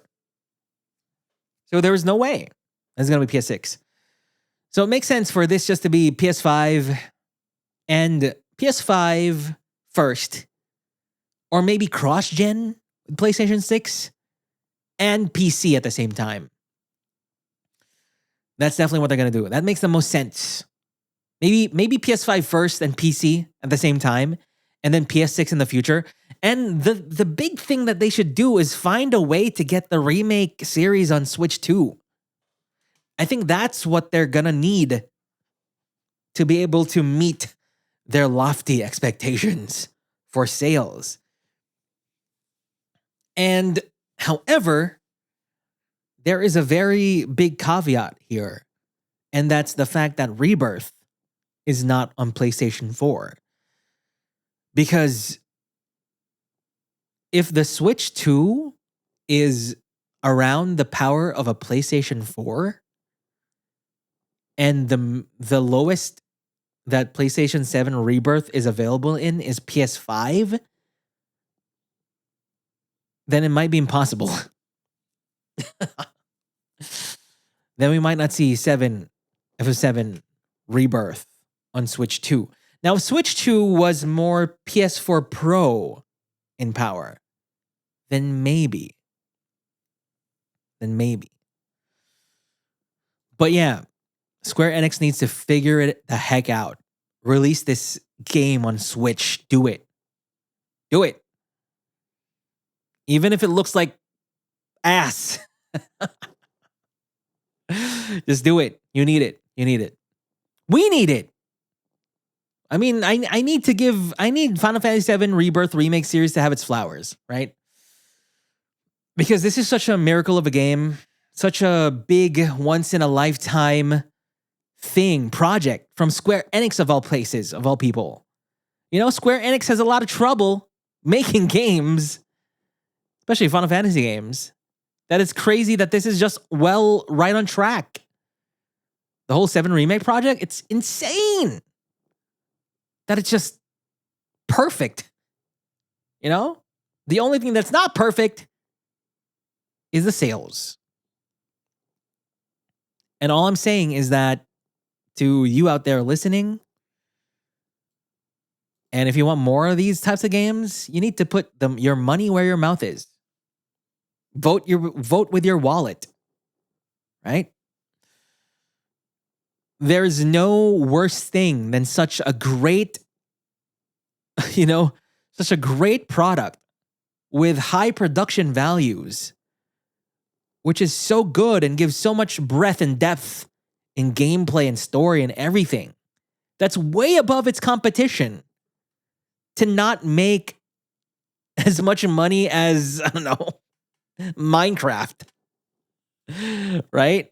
Minecraft in its, 15th year on the market, right? Come on. please, please get the game if you can afford it. Okay.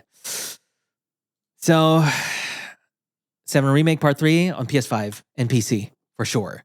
Even if they didn't say it, it's going to be that for sure. You heard this here first. Clair Obscur Expedition 33 from Video Games Chronicle gets a release date and new game details. I did not watch the trailer for this, so I can't really comment on it. But I'm just looking at this article right now, and this art is so good. Ugh, this game looks so good. Sometimes it even looks too good to be true. Hopefully. This is what I fear always. A game that looks to have great gameplay, that looks to have great graphics, some good systems in place, and seems like everything's perfect. One thing has to give. One thing has to be sacrificed. And I think in this case, the thing that's going to be sacrificed is story. Which is always the case. It's always the case. I don't know why. Right? You always get this game that looks super good. The gameplay was really nice, maybe revolutionary in a way, something never seen before. But they always have a bare bones story. And I'm like, oh, I wish it was the other way around. Right? I wish it was the other way around, but it's always story that's the one that gets left in the dust with these types of games. But anyway, developed by French studio Sandfall Interactive, the game will release on April 24 for Xbox Series, PS5, and PC, with day one release on Xbox Game Pass. But here, the CEO says, we didn't want the game to just be a pretty face. We wanted it to be like a game that feels like a real game. So every character has their own playstyle, and you can really play them in a lot of different ways, but they also feel very different from each other, and they all have their unique mechanics and their unique skill tree. One of the game's mechanics is Pictos, which are modifiers which are tied to here. What? After these are used for 4 battles, they evolve into passive abilities called Lumina. What's very cool is that when you play the game, you will charge your equipment a lot, and you will change your equipment a lot, and you will get more and more Lumina, and at the end of the game, you have a full list of passives that you can either activate or deactivate, and this allows some crazy build opportunities. That's good. That's good. Talking about gameplay. But I really want to know if the story is going to be terrible. There is something that's going to be sacrificed. And this game is $50 too. I think. It's not a full price game. So therefore, there's something missing here. And we'll just have to play the game to finally know what it is. So it's either going to be story or characters. That's my bet. Let's go back to this podcast in a few months, April, and we'll talk about what's missing in this game. It might be very pessimistic of me, but I really feel like it's real. Something is going to be bad. At least one thing. Okay. Now for the next RPG news. Level 5's next game is also coming to PlayStation according to a Sony leak. Level 5's Fantasy Life, The Girl Who Steals Time, is seemingly coming to PS4 and PS5. So following several delays, the latest entry Level 5's Fantasy Life RPG series will officially be released for Nintendo Switch in April 2025. But according to a PlayStation Store page spotted by Gematsu, the game will also be released on PS4 and PS5 on April 23. Now, Fantasy Life is a game that I don't really have much history with, but I know that this is a very popular game that people have been looking forward to in every Nintendo Direct. Right? And I'm pronouncing for Level 5. And it's probably also going to be released on PlayStation. And it's pretty interesting. It looks good. It's a Level 5 game, even though Level 5 has kind of fallen off of favor, at least in the West, for some time now. Ever since Ni no Kuni was their last splash in the West, which wasn't really that much of a splash. Aside from, of course, Professor Layton and stuff like that. But they haven't really been relevant in recent years. But Fantasy Life I could be a big one, especially on the Switch. And now it's coming to PlayStation. Maybe I'll check it out. So yeah, Level 5 is back in a way. I wish it would go back to, the more White Knights Chronicles. White Knight Chronicles. That kind of stuff. People hated that game. I loved it. Spent so many hours on the multiplayer for it. I want it back. Give it back to me. Level 5, please. Then last we go to, from Gamatsu, Infinity Nikki version 1.2 update, Firework season launches January 24. Sparks fly in the whimsical world of Mirrorland. So, Infinity Nikki getting its 1.2 new update. And I just really wanted to include this because I watched the trailer and it's so beautiful. What a beautiful, beautiful game that they made here. Even I played a little bit of the game and it was really nice. But I feel like the game is 30 FPS on PS5. I don't know what's going on. I played it on the Steam Deck with remote play, and it feels like the frame rate was kind of weird, so I couldn't really get too far into it. I probably should have played it on PC, but I don't really like playing this on PC. Maybe on Steam Deck, probably. We'll see. But I'm just looking at this trailer. It's so good. This game needs to be more popular. And I do know it's popular. It's very popular, especially amongst female gamers. So that's a win in my book. So yeah, nothing really much to talk about here. I just wanted to highlight the fact that Infinity Nikki looks so good.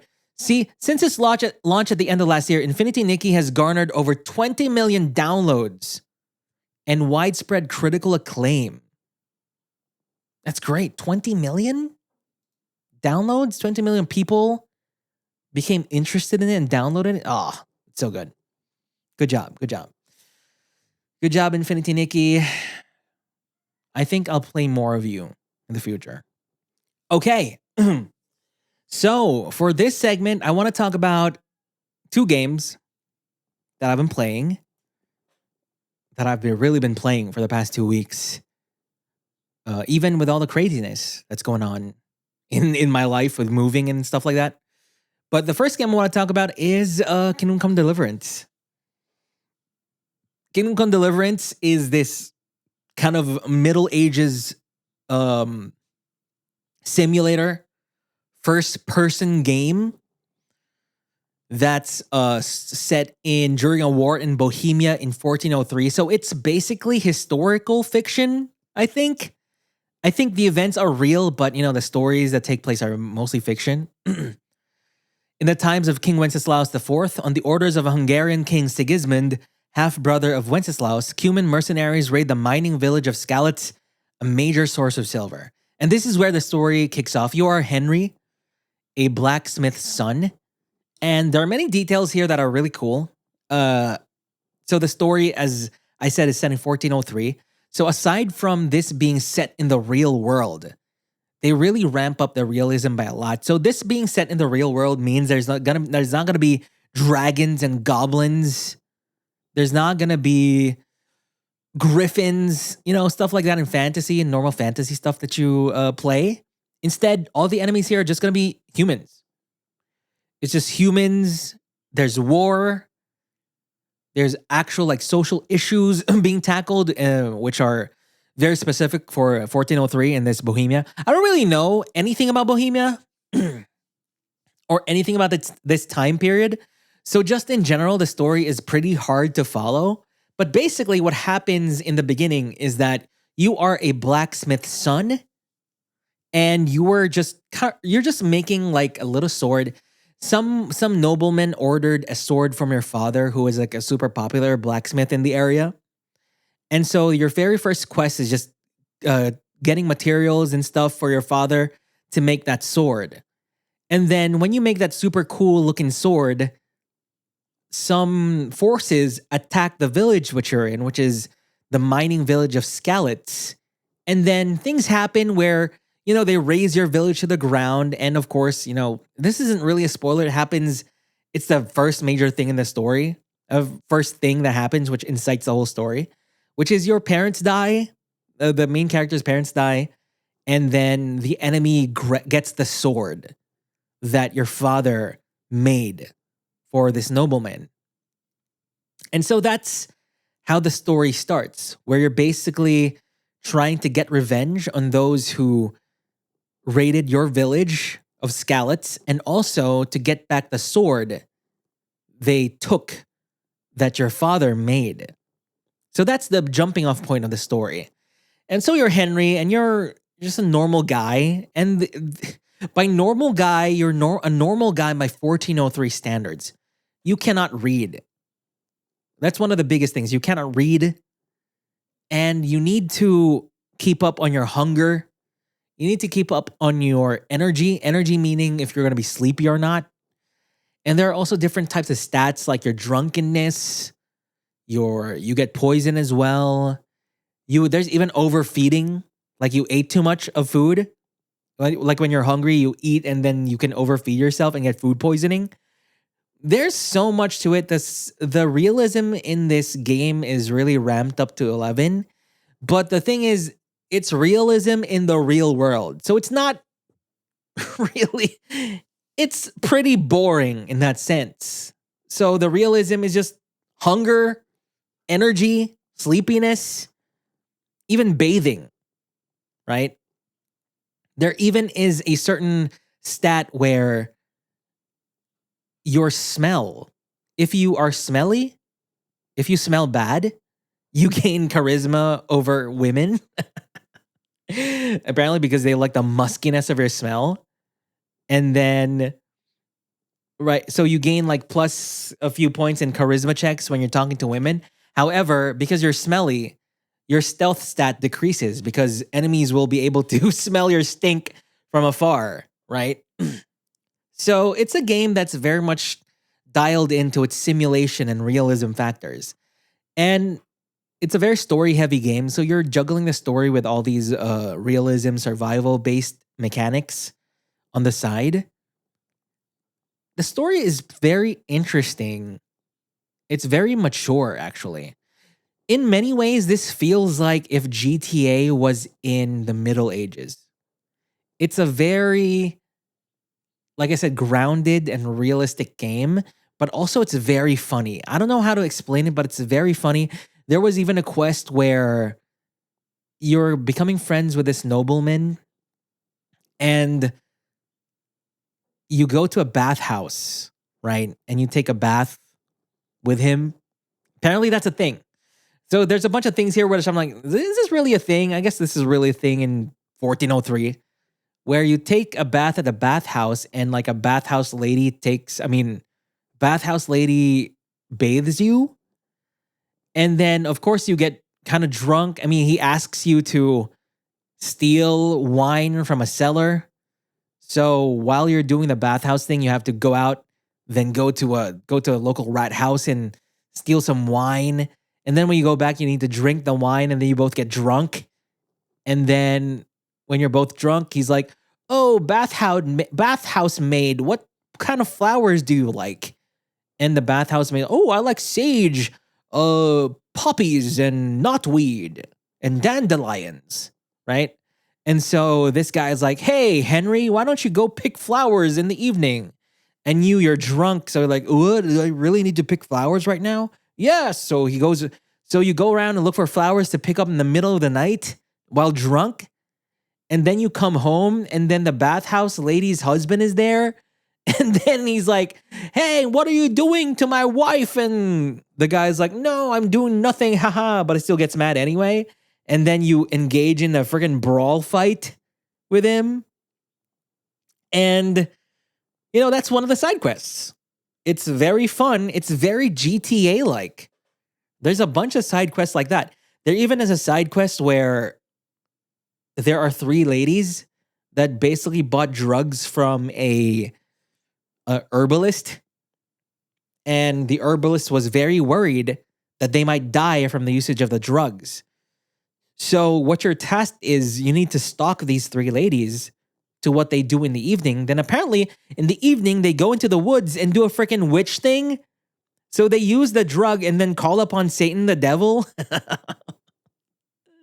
So they're being very witchy and like, "Oh, Satan, come to us and destroy our enemies." Stuff like that, right? And then, of course, you're approaching them. And while you're approaching, they're going like, "Oh, son of Satan, come to us, show yourself. Give us your presence," right? And then you're approaching, and then you show up, and they're like, "Oh, are you the son of Satan? Oh, Lord of Darkness, we will do anything you want, anything." And then because you're near all this smoke and all this ointment that they're using, the drug, you get drugged yourself. And then it just becomes very crazy. These side quests become very crazy. I don't want to spoil too much, but it's very fun in that way. The first part, though, is very boring. It takes a while for this game to get going. But when it goes, it goes. So where I am in the story right now, there's basically... So the story is you are being used as more of an investigator. You're investigating certain things happening around the cities that you visit. You're investigating murders. You're investigating raids on a certain horse stable thing. Because there's a story beat where a bunch of people killed all the horses in this ranch and you need to investigate that. Which puts you on a big goose chase all across the map to different cities and trying to piece the clues together. I'm at this part where we basically found the encampment of the people who killed all the horses in this ranch. And then we went to basically all out war with them. So there's like a bunch of enemies on screen, bunch of troops on screen, and you're fighting with your sword, and it's really cool. So I'm at that point. I don't know. I'm already 20 plus hours in, but I'm pretty much smitten with the game. I'm pretty much obsessed with it. It's really good. So I can't wait to play more. For the gameplay systems, it's interesting. I mean, I already talked about the survival mechanics, but the one thing that I really like is the actual sword play. So when you do the sword play, you get like a star in the middle of your screen. So the star is basically different arrows pointing in different directions. And that direction is where you're going to swing your sword from. So fighting an enemy means you choosing which direction to swing your sword from. You have 1, 2, 3, 4, 5, 6 directions to swing your sword from. And the enemy should react based on that. And there are different techniques that you can use. You can load your attack. You can look like you're swinging from the upper right direction, but then at the very last second, you change the position of your arrow to the lower left, meaning you do a little feint in the upper right and then slash from the lower left instead to surprise your enemy, which is really cool. Then you also have like combos, so you can do a slash left, slash right, then a stab in the middle as well. Then you can also parry. So the moment an enemy attacks, you can press the block button to kind of change the direction of their sword. And then you can follow it up with a sword strike from the opposite direction. So if, for example, you swipe his sword to the left, you can move your reticle to the right so you can start your sword swing on the right to hit him on the left arm. So it's a very cool system. The only thing that's weird about it is that it's very focused on one-on-one combat. As you can imagine, it's hard to do this targeting system with multiple enemies coming at you. So that's the only thing that's really hampering this combat system, is that when multiple enemies are at you, you're basically guaranteed to get hit from all sides, which is realistic, so to speak. And also thematically realistic, because you are just a blacksmith's son. One of the things this game really drills down is that you're just a normal guy. You're not a knight. You're not going to have like insane sword wielding powers or skills. You're just a guy.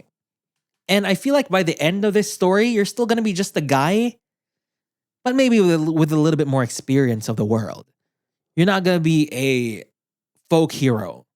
Maybe by the end of Kingdom Come Deliverance 2, maybe. But for this one, you're just a guy. And that's pretty cool to me.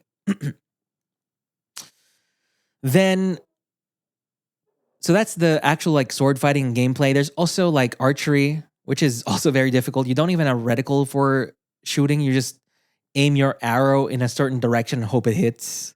But it does get better, I think, if you gain more skills. Also, the only way you can level up your skills here is by doing. So if you want to be better at sword fighting, you actually need to do sword fighting. If you want to be better at defending, you need to be parrying attacks. Like you'll level up those skills, like depending on how much you use them. So if you want to be good at archery, you need to keep shooting. Even if they don't hit, just keep shooting. And then you can also talk to different people throughout the map that have expertise. For example, in sword fighting, you can have them train you, and you can unlock skills by having them train you and stuff like that, which is pretty cool. Then, aside from that, you have like, I don't know, 20 different pieces of armor. I swear there's like 12, 15 different pieces of armor for you to think about. Each have their own defense stat and their own durability stat. And honestly, I haven't really been buying a bunch of stuff. I've just been looting from enemies, and my guy looks pretty much like the enemy. My guy is pretty much wearing armor of the main enemy in the game. Like the main enemies. So I look like a spy in the kingdoms that I'm at. So that's funny. The game also has a day and night cycle. A realistic day and night cycle where, it just continues from day to night. But also, you can manage your time by either waiting. You can press a button and say you're going to wait for 5 hours, because there are some side quests which requires you to be at a certain point during the night, during the morning. It's very GTA-like in that way too.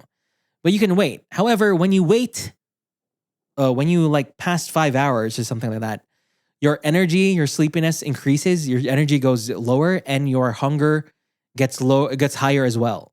So you'll get even more hungry, you'll get sleepy as you wait for the day. Then when those deplete, you need to make sure to sleep. So you need to find either an inn to sleep in and pay for the inn for one night or many nights. Or if you own a bed, then you can just sleep there all the time.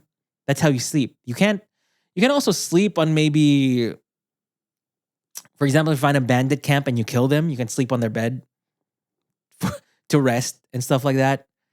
And yeah, so that's, at first I thought it was going to be annoying to manage my hunger and my energy, but the game is very generous with that, because one good way to manage your hunger is in any place you go to, there's always some person cooking something in a pot, like a stew or porridge.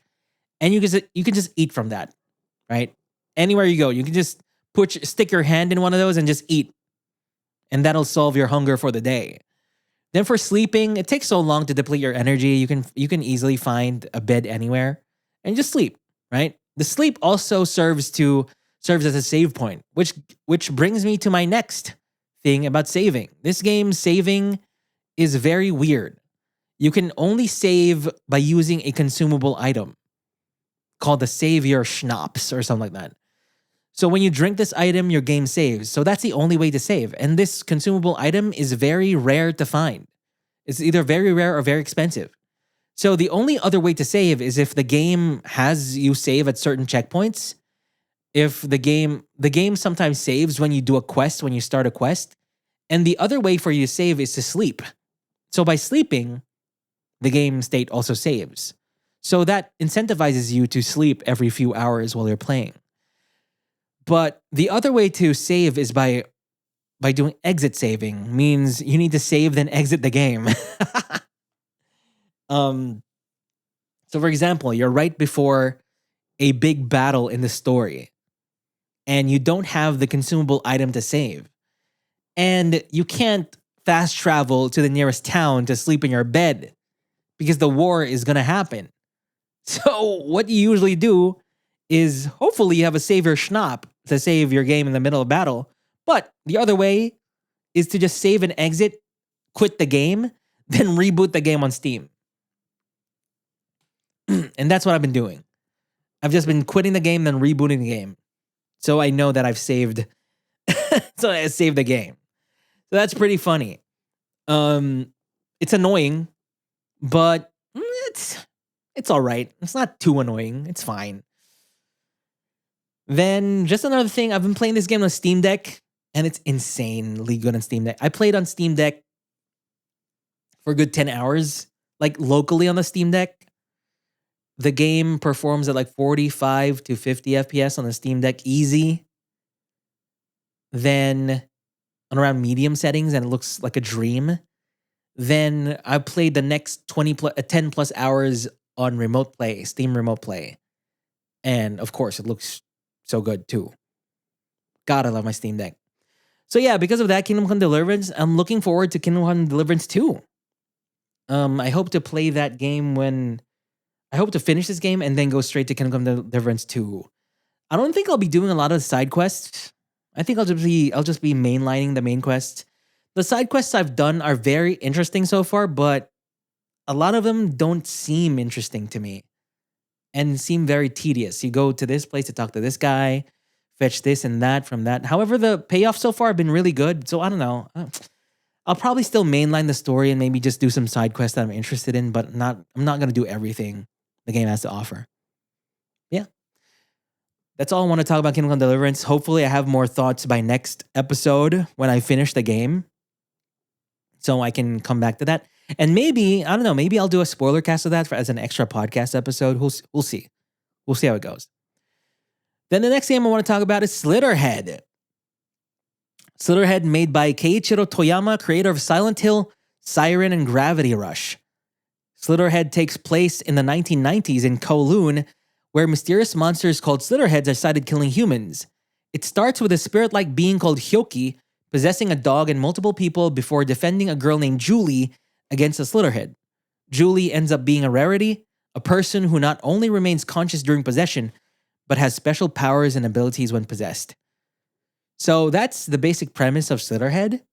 So I have no idea what's going on in the story, honestly.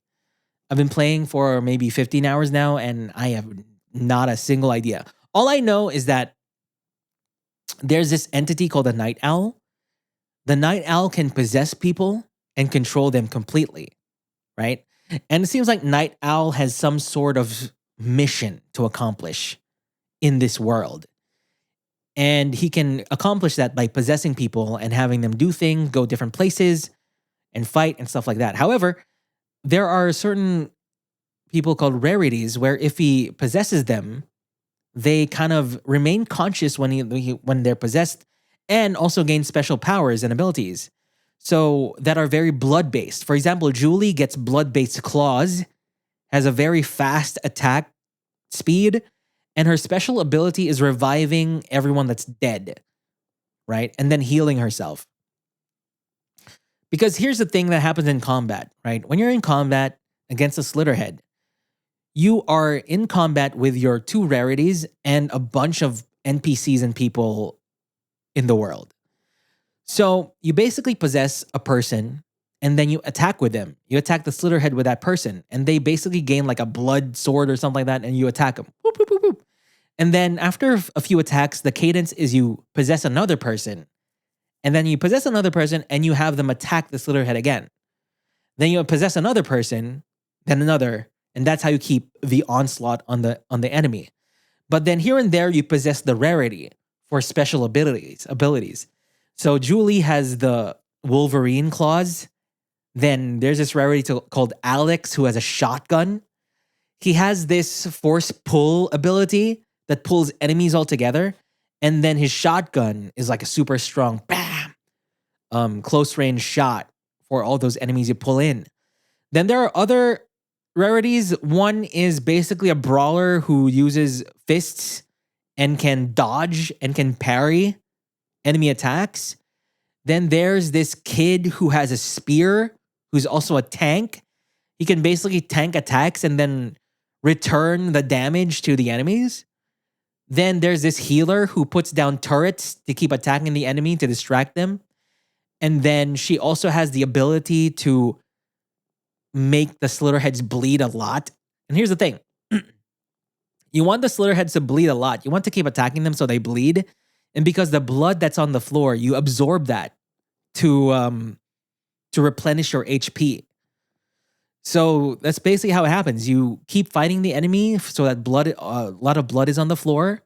And your special abilities use blood as well. So as you use blood, your HP goes down.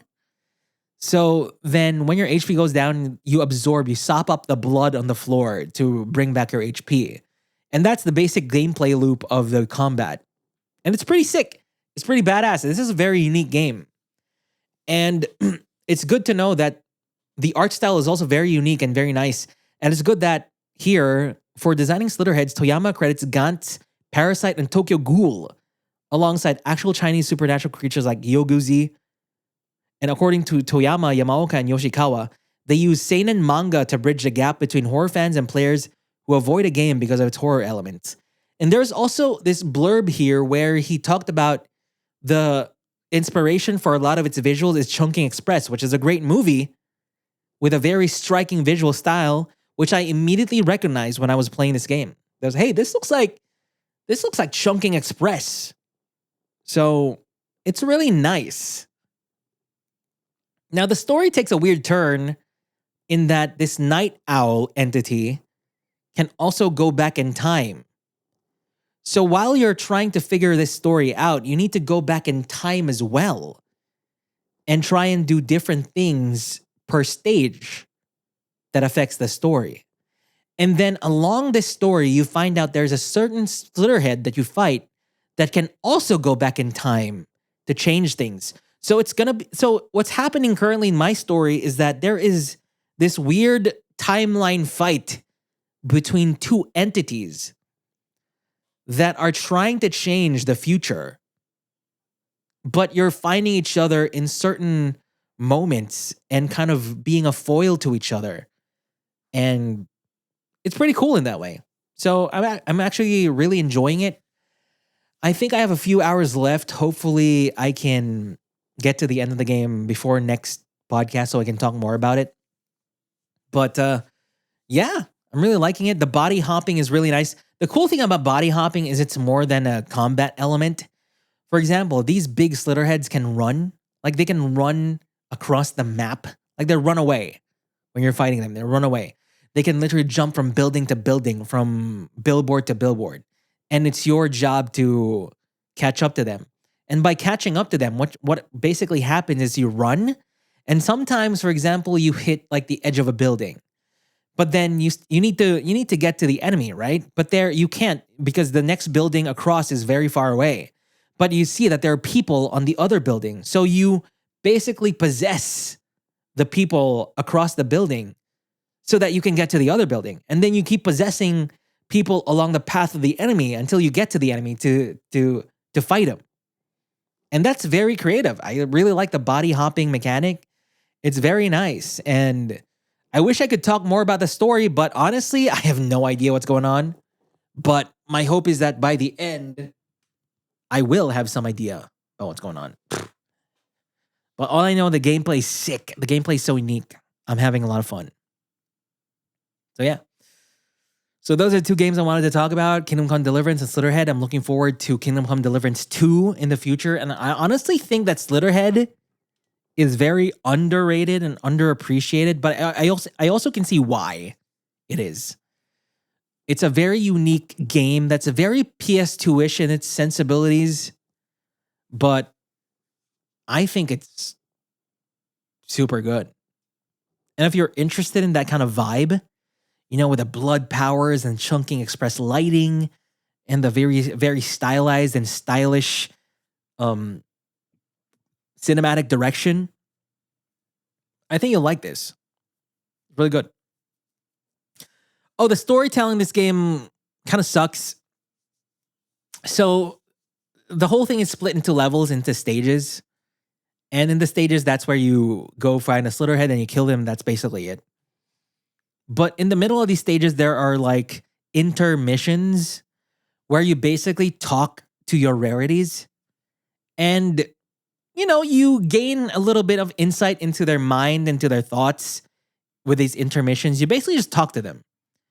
And then they talk a little with these they have weird cutscenes connected to them. It's a very goofy looking, but that's basically it. That's most of the characterization you get. But I still like it.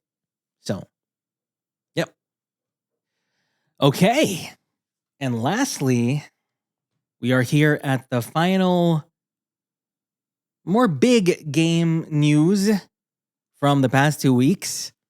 First off is an interesting article from Video Games Chronicle where it says that there is hope that GTA 6 will cost as much as $100, says analyst. So according to an industry analyst, there is hope that GTA 6 will cost $100, which may result in other companies following suit. So Matthew Ball-Epelion has stated in his State of Video Game in 2025 report, which muses on how the video game industry could change in the forthcoming year.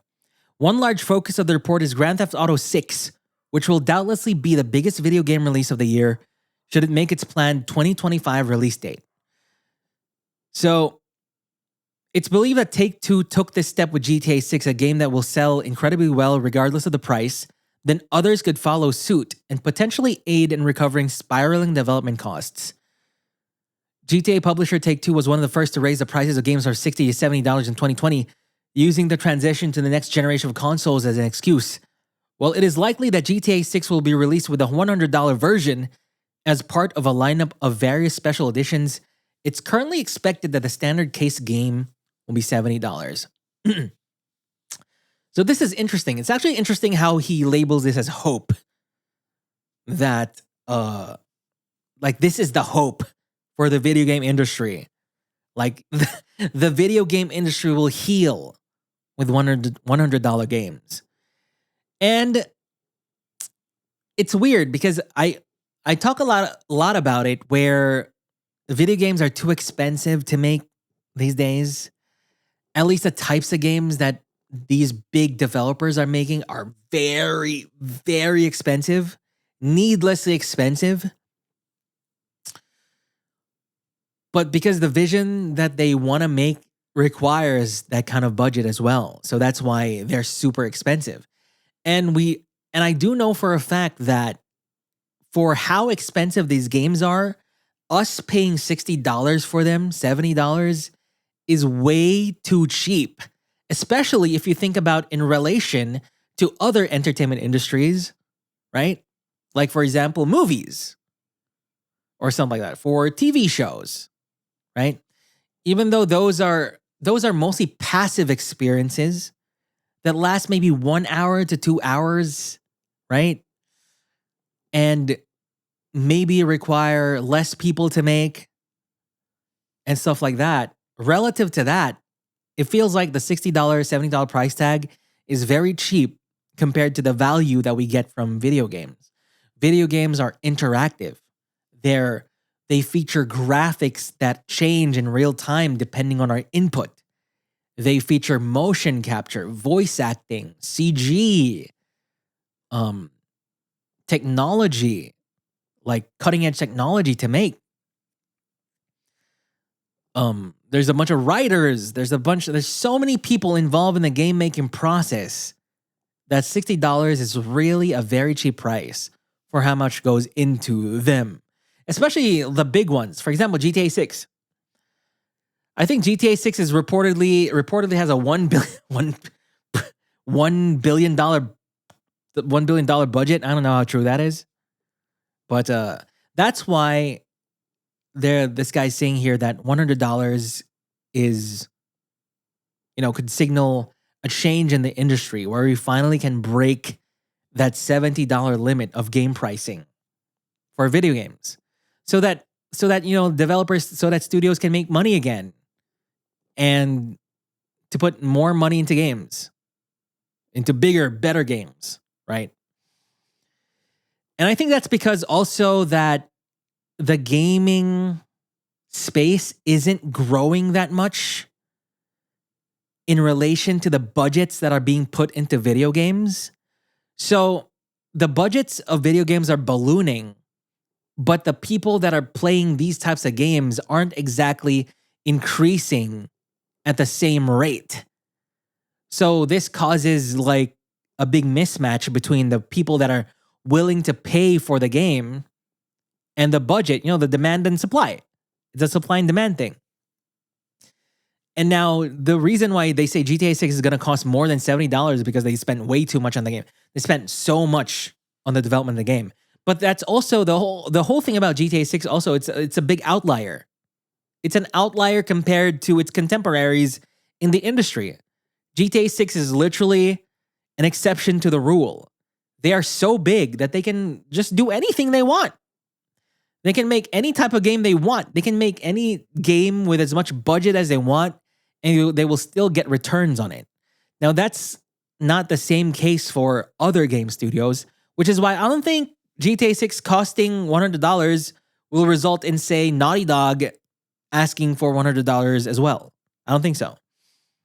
But it's just interesting to see how much GTA, how much Rockstar is, how different they are, how on a completely different league they are compared to the rest of the industry when it comes to the games that they make and the way they make their money back.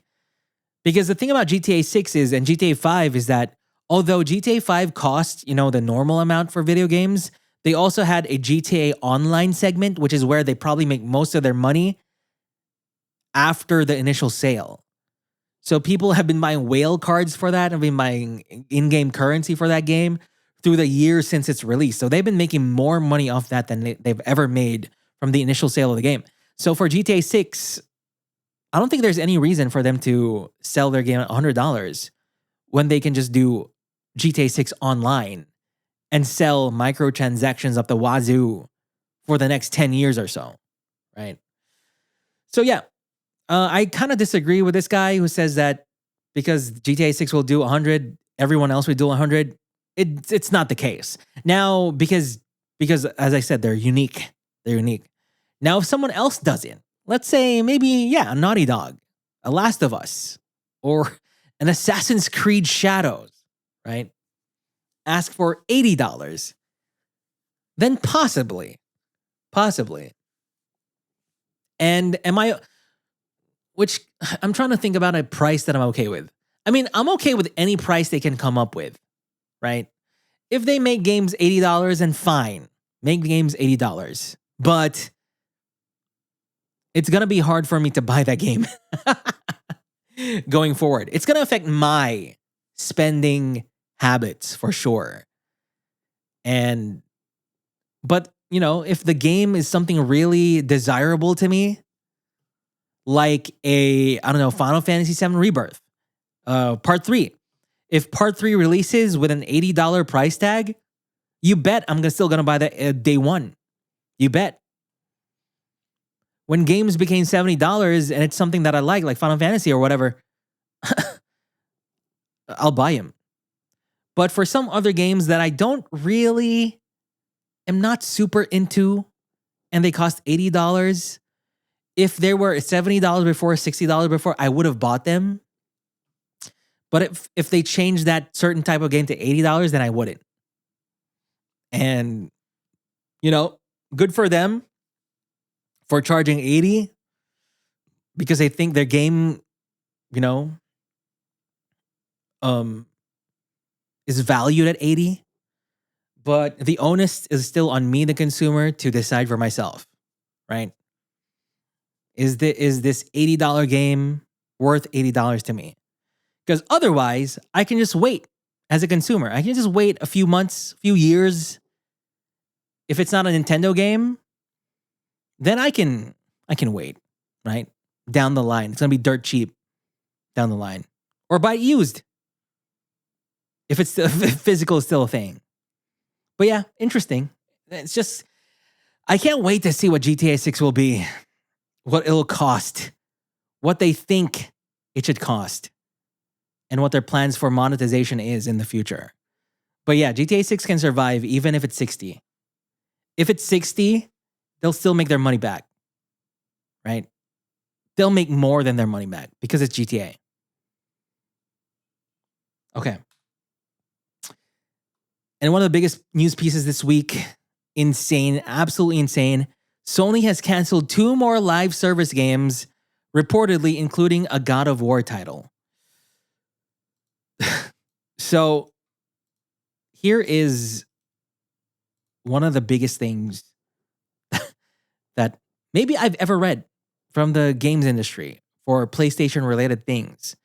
Is that Bloomberg's Jason Schreier reports that Sony canceled live service games in development Bend Studio and Bluepoint Games. Yeah, they canceled live service games from Ben Studio and Bluepoint Games. Let that sink in. Bluepoint Games. Bluepoint. Right? Bluepoint, the developers of extremely beautiful game Demon Souls. Single player Souls-like game Demon Souls. Ben Studio, maker of Days Gone, fine. Whatever. But yeah. So PlayStation apparently canceled Bluepoint's live service God of War game. God. There are very few unholy combinations in the world. And one of them is Bluepoint with live service. And this is a freaking double whammy. And that's live service and God of War. What were they thinking? What was Jim Ryan thinking? What? Why would you give Bluepoint a live service project when their expertise is making these single player remakes and remasters? And why would you put God of War and live service together anyway? What's going on? Are you going to play as Zeus? As Hercules? I don't know, as some Odin?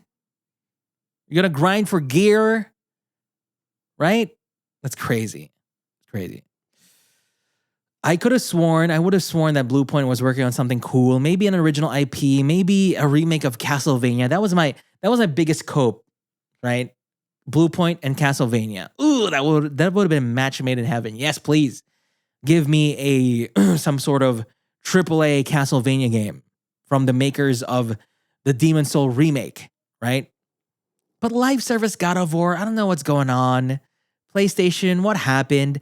So I'm pretty sure this is because a direct effect of Concord's failure. Like because of the failure of Concord. And you know what? Bluepoint, as good as they are, they probably can't make this work anyway. PlayStation probably saw that and was like, you know what? We should cancel this right now. We can't have another flop like Concord. Live service God of War, please. Then Ben Studio hasn't been relevant in Days Gone. So that's more or less forgivable. And they also have more pedigree in stuff like shooters, like Siphon Filter and stuff like that. And Days Gone was kind of like a shooter in a way. So maybe they could make a live service game, but maybe not as well. I don't really care too much about Ben Studio. But Bluepoint, man.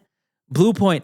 Now, the worst thing about this is that given development times of games, it's going to take, 4 years for Bluepoint to come back with a new game to show. So they've been gone since Demon Souls remake. They could have been making a Bloodborne remake by now. They could have been showing it right now. But no. They've just been making God of War Online. So this is a very disappointing thing from PlayStation. But it doesn't end there. They also canceled the Horizon MMORPG. Now this I'm more okay with. This I'm more okay with. One less Horizon on the block. So the Horizon MMORPG by NCSoft seemingly been canceled. According to South Korean site MTN News, publisher NCSoft has canceled projects being worked on at 3 studios codenamed HJ and Pantera. Although the story doesn't give any further information on projects, it's been reported for some time that Project H was a code name for an MMORPG based on Sony's Horizon franchise. So that's fine, right? That's fine. Because Sony already has a Horizon Monster Hunter type game going. And I don't think we really need an MMORPG. God, no. Let's stop. So that's a bunch of live service games canceled from Sony. Unfortunately, their live service initiative did not work out for them. I was very supportive of Sony's live service initiative because I truly do believe that they need a live service hit. Like they need it to keep making games. It has been confirmed like recently that the reason there's a bunch of remasters and remakes is so that the cash from that can be put into making their new games. Like they're big AAA budget, super balloon budget games. That's why they're making a bunch of remakes and remasters, which is fine. That makes sense. And the live service will basically, a live service hit, many, 2 to 3 live service hits will basically guarantee them cash flow for many, many years to come without really developing something new, right? To be put into their big games or stuff like that. Unfortunately, it hasn't really panned out. Why? Because while I was supportive of PlayStation's live service bets and initiatives, I was supportive of them if they made the right calls about what live service games to make. But it's obvious that they didn't. They probably don't know what the hell they're doing. Concord was a wrong move. Live service God of War is a wrong move. Live service God of War to Blue Point is a wrong move. Right? And I think this just goes to show that they probably don't know what the hell they're doing. After all. I'm sorry, PlayStation. But it looks like what they really did was just sprayed and prayed. They're like, yeah, let's make a live service game. All of you, random bullshit, go. all studios create a live service game. Whatever it is, just create one. Go. Right? Random bullshit, go. And the most randomest of bullshit, live service, God of War. Okay. That's it. And for the last news for this podcast, for this episode, is very interesting. I don't really know what to think about it, but remember we talked about Insomniac earlier going from one CEO to a 3 CEO structure. And remember from a few months ago, PlayStation went from one CEO to a 2 CEO structure? Well, just a few days ago, PlayStation, according to Video Games Chronicle, PlayStation names new sole president and CEO as Hermen Hulst takes studio's role. Nishino now leads SIE, with Hermen Hulst continuing to lead the studio business group. So, just a few months ago, we had 2 CEOs, Hermen Hulst and Nishino. And now, after a few months, very conveniently, after having laid bare that Hermen Hulst was the guy behind Concord, suddenly he is no longer co-CEO and now is under Hideaki Nishino. So he was basically demoted, in a way. Partly demoted. So last year was announced that Nishino and Hermen Hulst would replace Jim Ryan as joint CEOs, with Nishino appointed CEO of SIE's Platform Business Group, and Hulst, who was previously head of PlayStation Studios and Guerrilla Games, becoming CEO of its Studio Business Group. Now Sony has announced that as of April 1, Nishino will become president and CEO of SIE as a whole, as well as his continued role as CEO of the Platform Business Group. Hulst will continue to serve as CEO of the Studio Business Group, but will now report to Nishino. So he still has the same responsibilities. It's just that he has a boss now. He's under Hideaki Nishino. Now, this is very interesting because it's been a while since PlayStation has been under a Japanese CEO, right? In a long time. So it's going to be interesting. And if I remember, Hiroki Totoki, when Jim Ryan stepped down, Hiroki Totoki became like the temporary CEO of PlayStation. And Hiroki Totoki went around all the studios and everything under PlayStation and kind of put them in line and required accountability to their actions and stuff like that. And it seems like there's no confirmation here, but maybe after, all the Concord business and Concord bullcrap, Hiroki Totoki was like, yeah, demote him. Demote him. So that's pretty interesting. Although I think a welcome change altogether to just have one person at the head. There's no way to know, but I wonder if this really has to do with the Concord failure from Hermen Hulst. But the timing is so auspicious that maybe it is, but we can probably never will know until maybe Hermen Hulst quits the job and goes on a podcast to bear all. So yeah. So we're back to a one CEO structure for PlayStation under Hideaki Nishino, which is a new era altogether. So we got this restructuring, and now we got a bunch of canceled live service games. So it might look like we're looking at a paradigm shift within PlayStation, where we're probably going back to big single player games and not a lot of live service anymore. Right? Maybe PlayStation is finally going back and locking in. Hopefully. Okay. Good to know. Good luck to Hideaki Nishino. Please take care of PlayStation.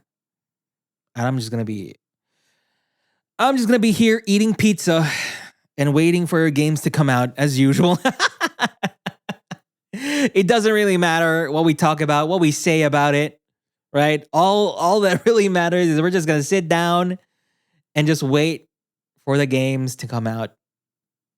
Please. What's the next PlayStation game to come out? Death Stranding 2? Ghost of Yotei? Future's actually promising. I really want to see what Fair Games is going to be. Fair Games is that one of the last remaining live service initiatives that have yet to come out alongside Marathon from Bungie. So we'll see. We'll see how it goes for our beloved PlayStation. But that is it for today's episode. How long did we take? Is that 2 hours, 32 minutes? Cool.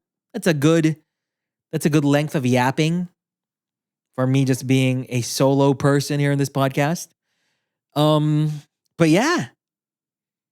Can't wait to finish Come Deliverance and Slitterhead through my Steam Deck. I've been playing Slitterhead through Steam Deck as well. I've been remote playing it on my PS5 to Steam Deck, so that's pretty cool.